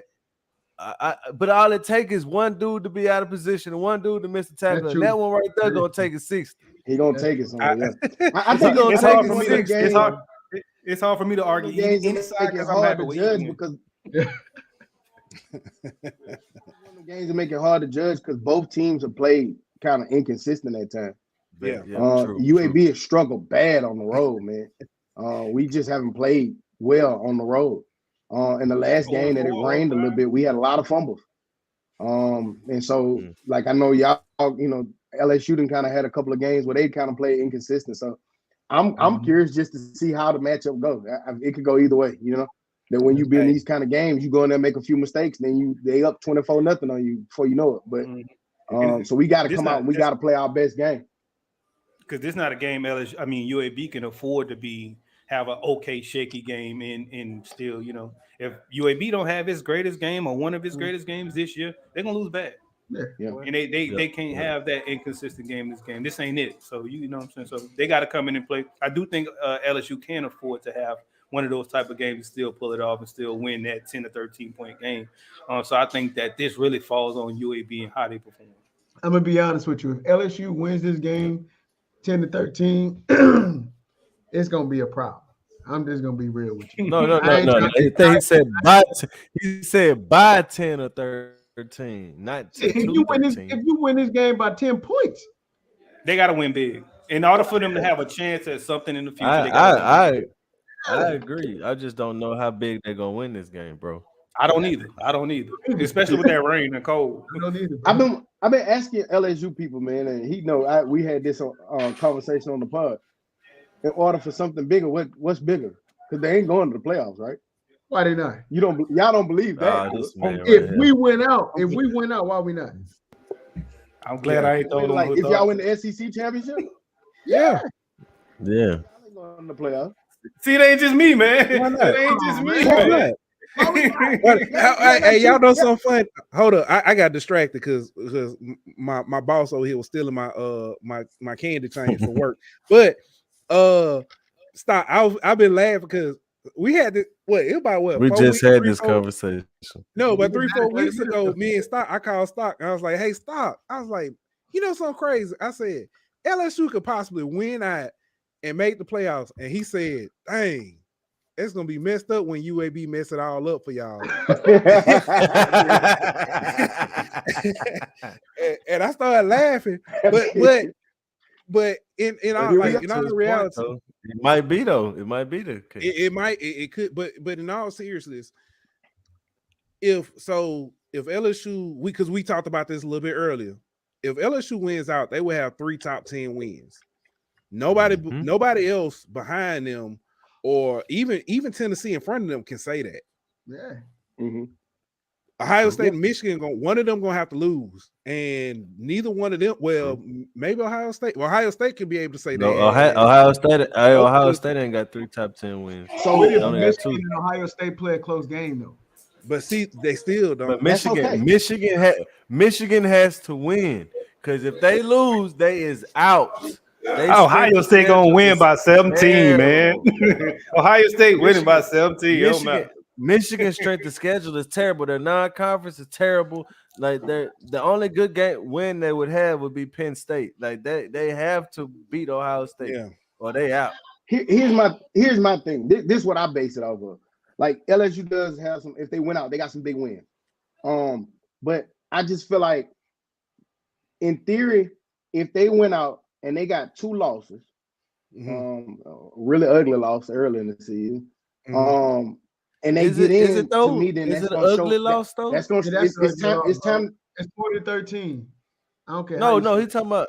I thought which one you talking about? Florida State. Yeah, he's talking about Florida State being an ugly loss. Top 25 team, man. Hey, listen, I'm a Florida State fan. That's my number one team. Well, UAB, but that's my team, right? We lost to Illinois. You know what I mean? Like everybody we supposed to. Clemson came in, beat us. NC State beat us. But Florida State a ranked team though. Who was supposed to beat us, beat us. We lost to them but you're a ranked team though. So obviously, I understand your point. To your point, y'all are on a playoff contending team, but y'all are still a good football team, and you lost by 1 point because of a blocked extra point. You're not Iowa, man. You're not Iowa. No, I get that, but what I'm saying is, if they get in, you're not Northwestern, man. Nah, you can say how you want it. If they get in with 2 losses, it's time to throw away. You got to throw away this system. It's no longer in the No. I'll tell you this. They already throwing it away. Here's the thing about it. Just saying. A lot of people are because the argument is 2 losses. A lot of people said the same thing in 2007. Oh yeah, in 2007. Yeah, but that was a totally different setup and system, man. Well, here's the thing. But you played the best team, arguably the best team in Ohio State, and you beat them by what, 14? Pretty handily. Yeah. That's very and at the same time, so I get it. It's a different system, but if you look at college football playoff and BCS, they've pretty much always kind of lined up in what they would have done. What I'm saying is, like, I'm not saying that y'all not deserving. No, I'm just saying that if you get in there and you put a 2-loss team, I don't care who they lost to, you put a 2-loss team in there just because they won over who? But who you gonna take out? That's what I've been trying to figure out. A conference champion, a two-loss SEC champion deserves it. Tennessee. They deserve it over Tennessee. They won their conference. Like you can argue the semantics over that. That's a different argument. But Tennessee had a chance to win their conference, but they lost to Georgia.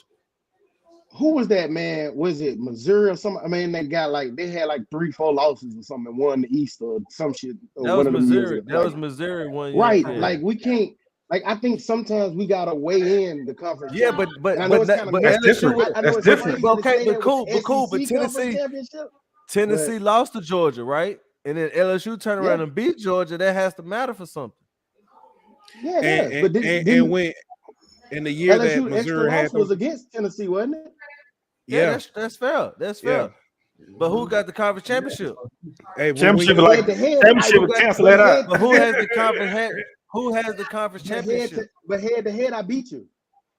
It doesn't matter. You didn't win your conference. Hey, I think it's more into that too. I think that yeah, we lost to them head to head. I think they messed us up when they moved us from the night game to the 11 o'clock game. I think that played a big role into it. I'm sorry. Like 11 o'clock game, 11 o'clock game down there hit different, man. The night game. And it was hot as hell. Hey, but okay, so who's Tennessee's? That's true too. But let's look at their resume. Okay, Tennessee has 2 top 10. What? How many top 10 wins they got? 1, Alabama. And LSU wasn't top 10 whenever they played them. Yeah. So they got 1 top 10 win, and LSU. If LSU beats Georgia, can we do if that? LSU beats Georgia, they got 3 top 10 wins. You can't do that. You can't downgrade. You can't downgrade LSU for Tennessee, and then try to argue for y'all being in there, right? We won the top 10 team when they beat us. So even if you look at their resume, how many top 10 wins do they have? Okay. But even with that, when Florida State beat y'all, they wasn't ranked. Yeah, we weren't either. Right. So y'all lost to unranked Florida State. They were bums. Okay, we wasn't. And they lost to all the ranked teams that they played. Every ranked team Florida State played, they lost to. You can't sit up here and say we was unranked at that time. Okay. Look, when you look at their resume, how many top 10 wins do they have? Even if you take Tennessee and add LSU in, LSU still has more. They still have more top 10 wins. Hey guys, I know I'm on the golden boot, but let me tell y'all gonna get the golden boot if y'all win.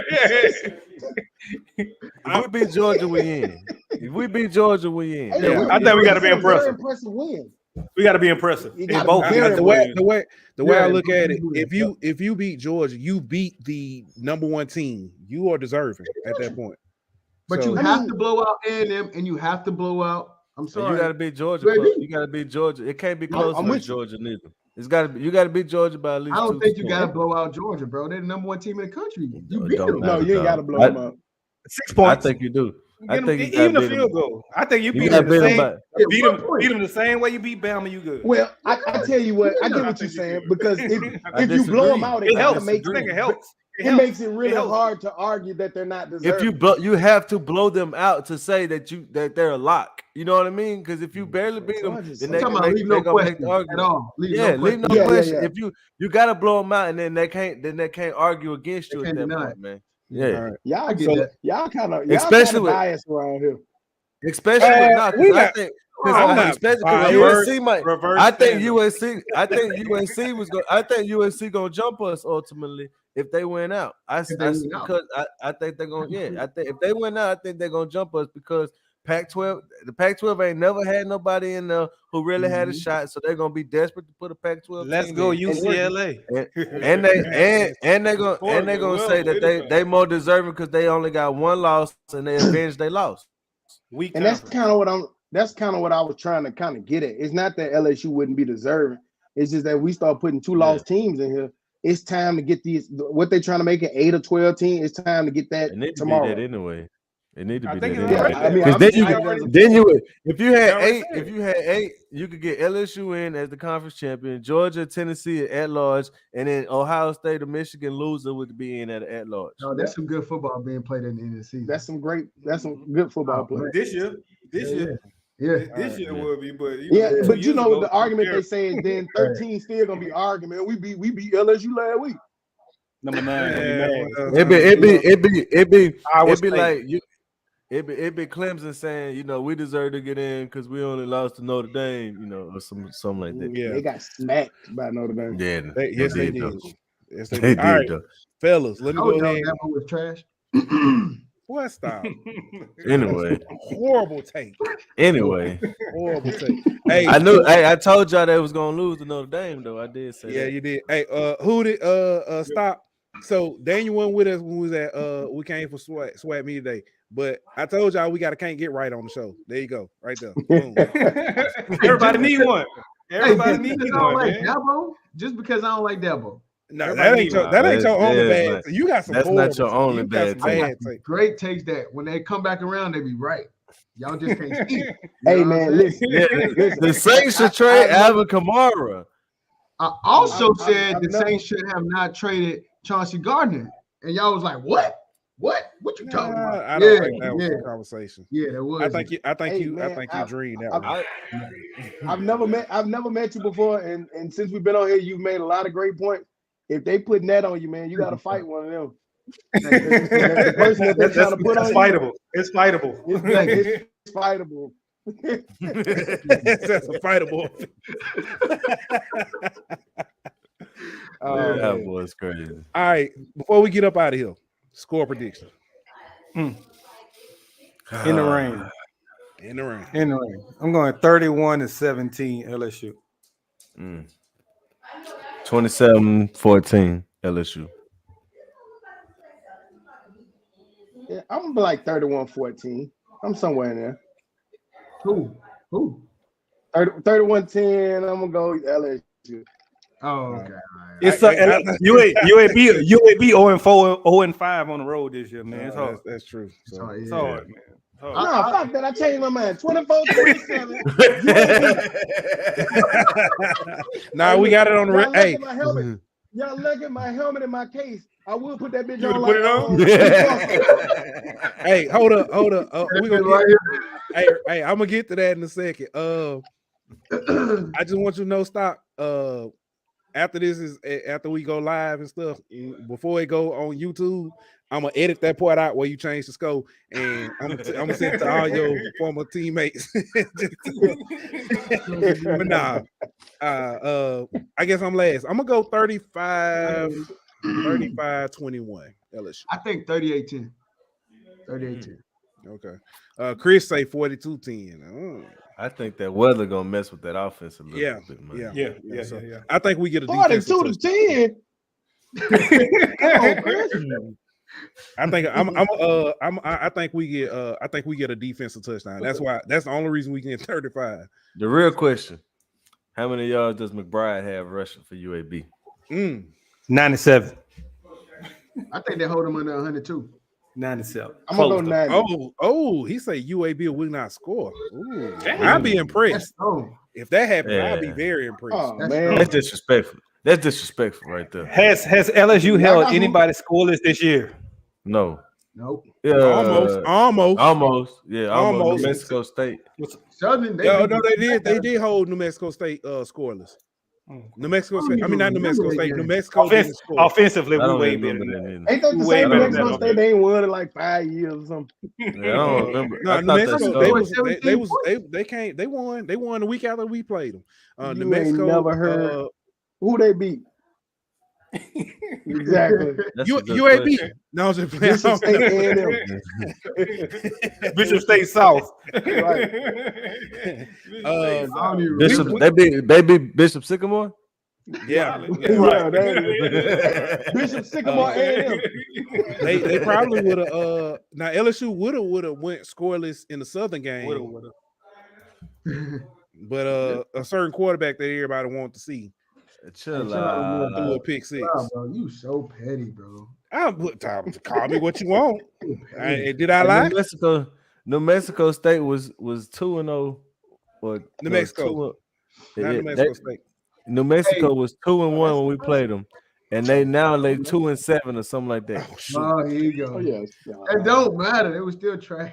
All right, so here we go. I'm just saying they're not a good football team, man. Hey, I got one last question for y'all before we let y'all get up out here. Go ahead. I'll let you. Okay, real quick. When it comes to UAB in teams like UAB transfer portal? Y'all like it? Do you not like it? Like, what's y'all opinion on it? I originally started off not really. I wasn't a huge fan of the transfer portal, but I like it. I think I'm seeing how it's balancing things out. It's getting the control back to these players, and allowing them to kind of take more ownership of their career and the direction of their life. They don't have to be stuck just like these coaches leave when they get ready. So I like it, and I think for teams like UAB, if they get active in the portal, it allows them to get competitive, from year to year with some of the bigger schools. So I like it. Mm-hmm. And not even that, man, because I was almost a part of the transfer portal, but they made it so hard for me. I almost left UAB, came back to Southern. But they made it so hard. I had got to a point that like, man, I ain't trying to do all that. Forget it. I'm staying here. I'm gonna thug it out and do what I got to do. And for schools like smaller, like Jackson State, you see what it's doing to schools like Jackson State. So I like it, and I've always been on that side too. Like the coaches can do it. Why can't they? Right. The coaches can do it. And they get paid. I was just saying, UAB is always kind of, well, I don't want to over exaggerate it, but they've always kind of benefited from transfers and stuff like that, or as you said before, those players who maybe didn't qualify for a larger school and went there, so they took their talent stuff. I got two homeboys I know who transferred to UAB for basketball. One of them from ULL and one of them from Louisiana Tech. So I know even in other sports, UAB has always been a big transfer. And they got Eric Gaines. That boy, he doing some things right now. And Stock mentioned he was a prop too, but I see that as different levels of prop because Stock was a prop. I was also a prop, but I was able to practice and stuff. So that is I could have practiced, but I couldn't play. And me as a young freshman, I was still mad, man. They ain't even got me getting no first team rep. Nigga, I had to call my high school coach. He was like, you can't even play. What you worried about? And that's my coach right now. That's Frank.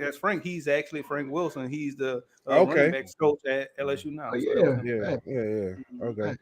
All right. So I got a question for you because I ain't never been to Stock House. Is he trying to trick us putting that Obama? No, that's his house. That's his house. Say because we had a podcast from there before. That's it. I ain't know if he, you know what I'm saying, he put the Obama book there to try to, look stupid. Now, I don't know if he read it. I don't know if he read it. I don't think he read it. LeBron James, he put a LeBron. He read it. I have to tell you a secret.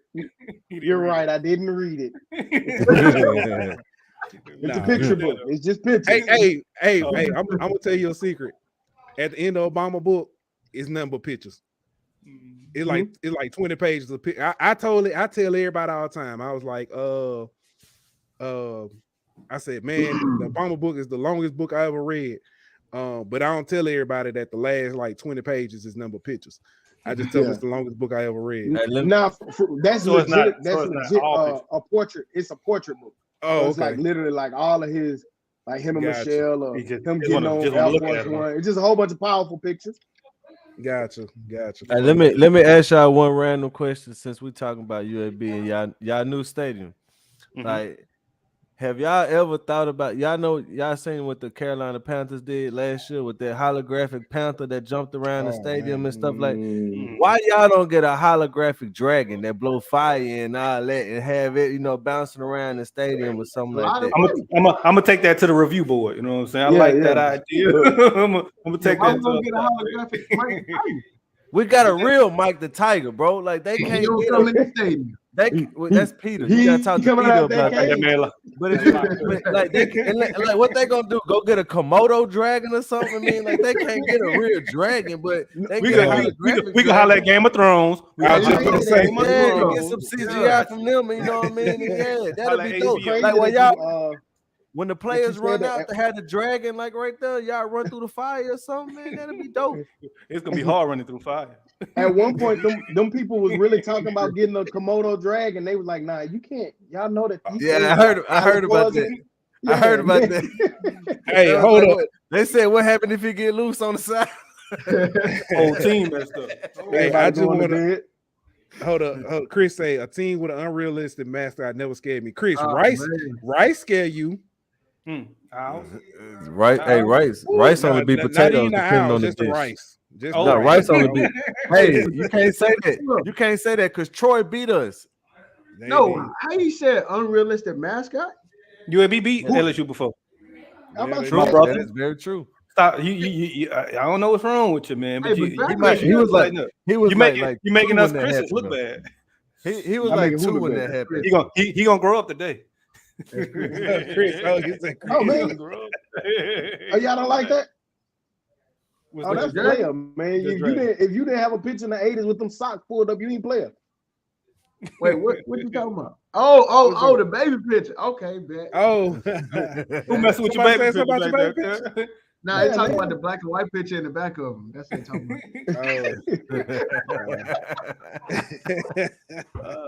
about. Man. All right. Hey, fellas, go ahead and tell everybody where they can find y'all, man. Where I listen to y'all at. I'm on stock_IG. And you can also find our podcast.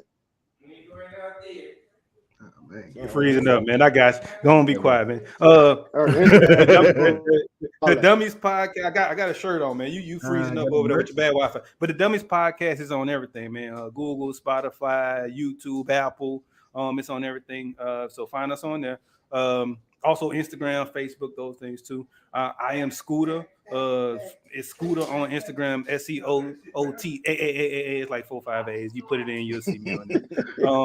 Also follow us, the Content Factory. The Content Factory Beham. If you ever need somewhere to come and record your podcast in person when you're in Birmingham, Alabama, come holler at us. We got you. Appreciate it, man. Appreciate it. Yeah, if you go to the Content Factory, use promo code The Golden Boot, and you will get 0% off. And we got you. That's a fire deal. Who's Golden Boot? Oh yeah. They supplemented, so it's gonna be like an extra $200 off. Gotta put a tax on top of it. But I appreciate y'all boys for bringing us on, and not only on bringing us on, man, just the presentation that y'all gave us to come on, man. The photo. I looked at the photo. I was like, man, I look like that. I used to look like that. I forgot I even look like that. Y'all see how he was holding the football like a little kid? He had the laces on that thing. You get better grip. Found the video. I think it was like 2005 or 2006, where all the UAB players and the coach was like, I am the hero. I hate that. I was like, I am. I remember that. I hate the hero. I hate that. The commercial. That was the struggle. That's let you know where we came from. That was the struggle that Hootie couldn't even get his hair cut. Then the hair was just all matted all over the place. Hey, the only reason I ain't playing needed that cost of attendance on. That cost of attendance on, bro.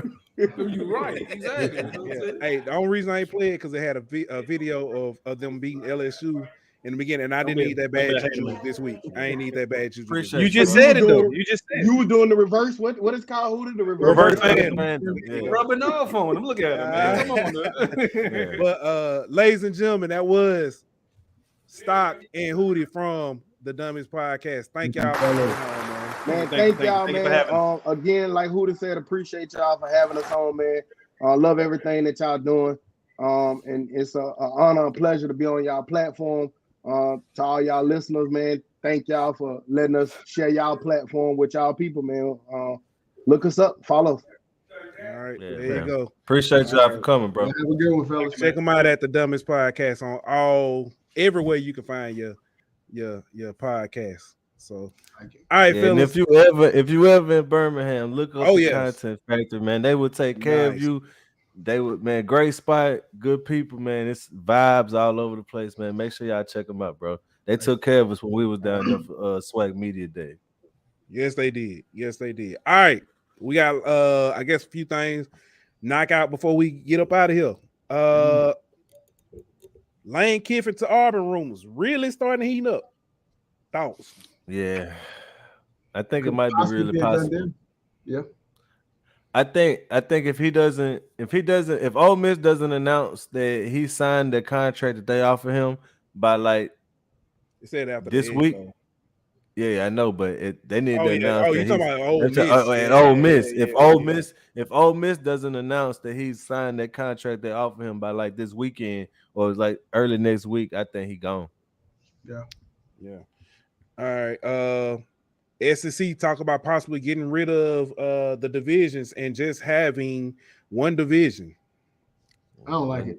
It wouldn't be one division. It would, you know what I mean? Like the word division. I mean, it's just one. No, I'm not talking about you. I'm not talking about. That's the way they announced it, and I'm like, it wouldn't be one division. But anyway, I just one conference. Yeah, one big I just don't like that, bro. It's pros and cons to it. It's pros and cons. You're gonna take the top two teams. Best. Like this year, it'll be Georgia and Tennessee in the SEC championship game. I don't like it.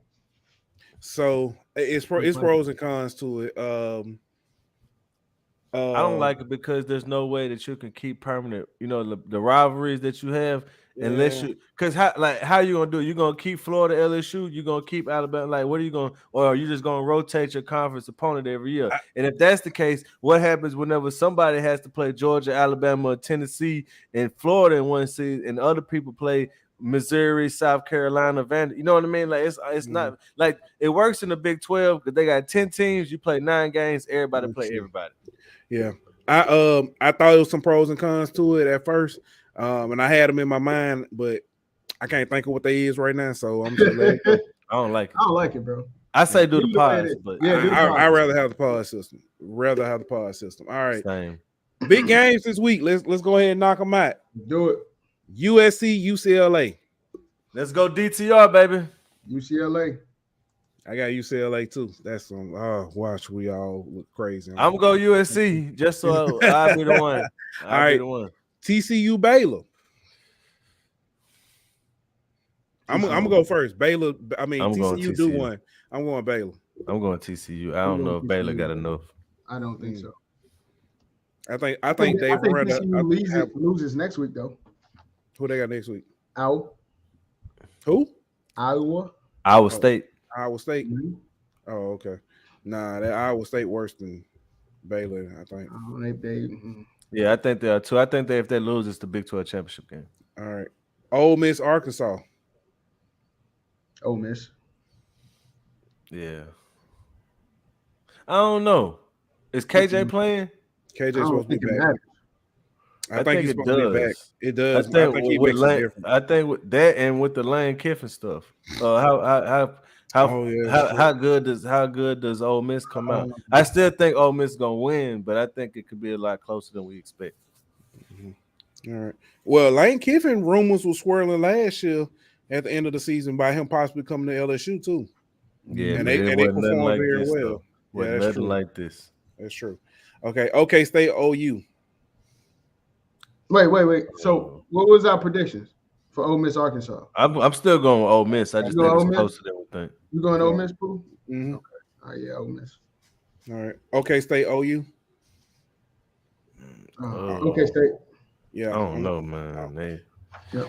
OU has not shown me anything to make me think that they are. Neither has OK State lately. But I think they are. They started the season. I got more belief. That's why I said lately. They done lost like 3 straight. Yeah, I got more belief in OK State. Yeah. You like the coach? Yeah. I just like the quarterback. Coach. No, I get it. I just like quarterback. All right, Utah, Oregon. Oregon, bounce back win. Utah. Yeah, give me Utah. Physical. Mm-hmm. Physical defense. I think it's close though. I ain't counting Bo Nix out, man. Did he get banged up last game? He did. He did get banged up. He playing though. Pause. He ain't out. All right, but still. All right. But how healthy is he though? That's a good question. I don't think I think he's healthy enough to play. And but Utah keep up. Well, shit, they scored 42 points against USC, so they got a defense. Yeah, that's what the difference is. They have the best defense in that conference. Yeah. Yep. So Kim Mulkey. Wait, real quick. But USC's defense sucks too, though. So you scored 42 points. So what does it matter? I don't know. I like Oregon, man. Go ahead, my bad. I'm gonna wait a second, just see if you got anything else. I don't have nothing else. Keep it going. They don't have to score 45 because their defense is good. Know that. But I so just what did you bring well, up? it's both. I'm just trying to figure out what he brought up USC's defense okay. being bad for. So I'll say this: Bo Nix is not Caleb Williams, and nobody on Oregon, no wide receiver on Oregon team is their wide receiver core. I'm just trying to figure out, like, do you think Oregon's finna score 40? They can. Do you think they're gonna score 40 against Utah? No. So why does Utah have to score 40?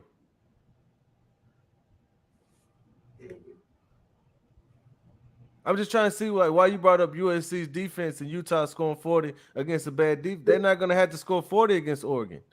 I think honestly, I can see them being able to score 40 against USC's defense. I can. I mean, they already did it against USC. I mean, not USC, against Utah's defense. You can see Oregon scoring 4. Okay, wow. I don't think so, but okay. I can.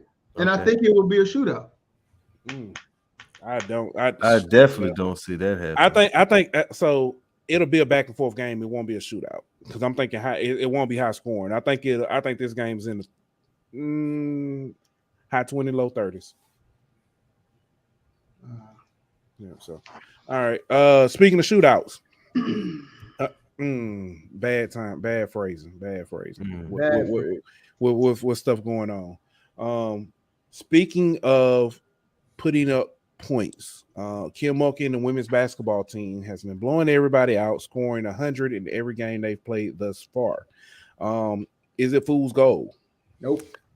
I'm not gonna say it's fool's gold, but at the same time, you gotta take it for what it is. They're playing against inferior opponents and doing what they should be doing. I mean, it's not like that. It's not like they're doing this in conference games or not. You know what I mean? Like, you gotta take it for what it is.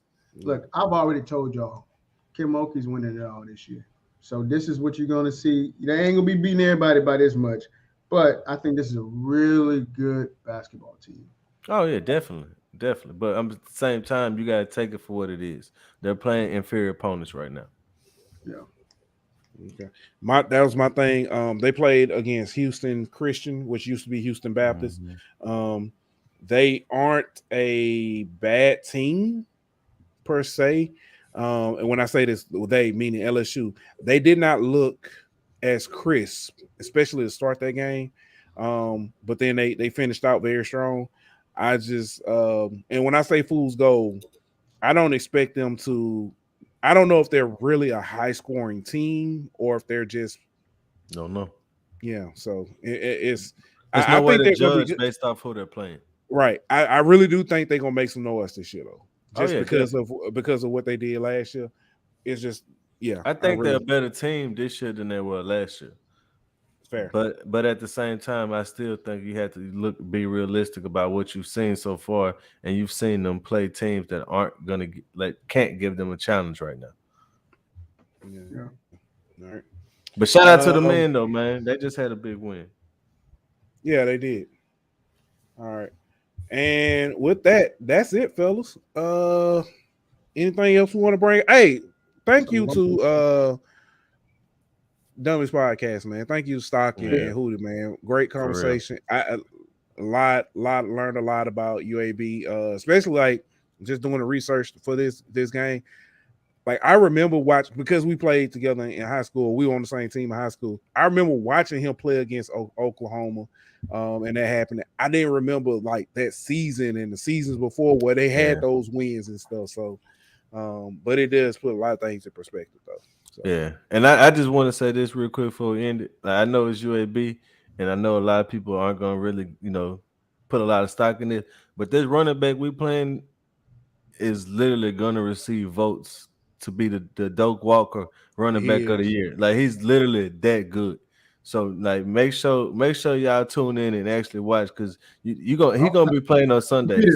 I'm saying, a lot of people gonna look at it like it's UAB, it don't really matter now. But like it's talent on the other side of the football, and they got NFL guys. So it's gonna be a good game for the most part. Yeah. All right. Also, interception. I know we talked about that ain't an interception. He was down in bounds and everything. That's touchdown. I know everybody. It's been a couple of days and stuff, and we put a post up. But our condolences and everything to the victims in Virginia, to those family members and everything. Just our prayers are with you. And also to the family of Anthony Rumble Johnson also. Yeah, you know what I'm saying? Prayers up. So y'all stay prayed up. Love on, hug on your loved ones. Yep. I'm gonna go ahead and say it now. Is it next week? Thanksgiving next week? Yeah, it's Thursday, next Thursday. Yeah, we ain't doing no show. Nah. Hey, Wednesday evening, huh? We doing one Wednesday evening. Why we can't do one on Wednesday? We might. We'll see. Got Thanksgiving Eve.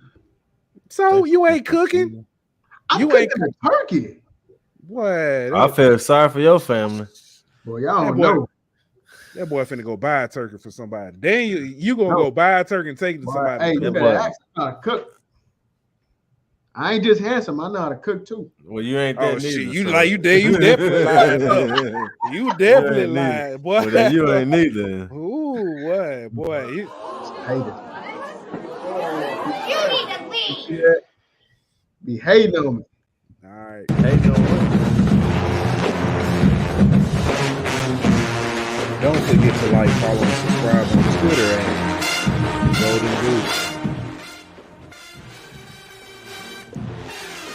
On Instagram at Golden Boot. On YouTube at The Golden Boot Pod. On Facebook at The Golden Boot Pod.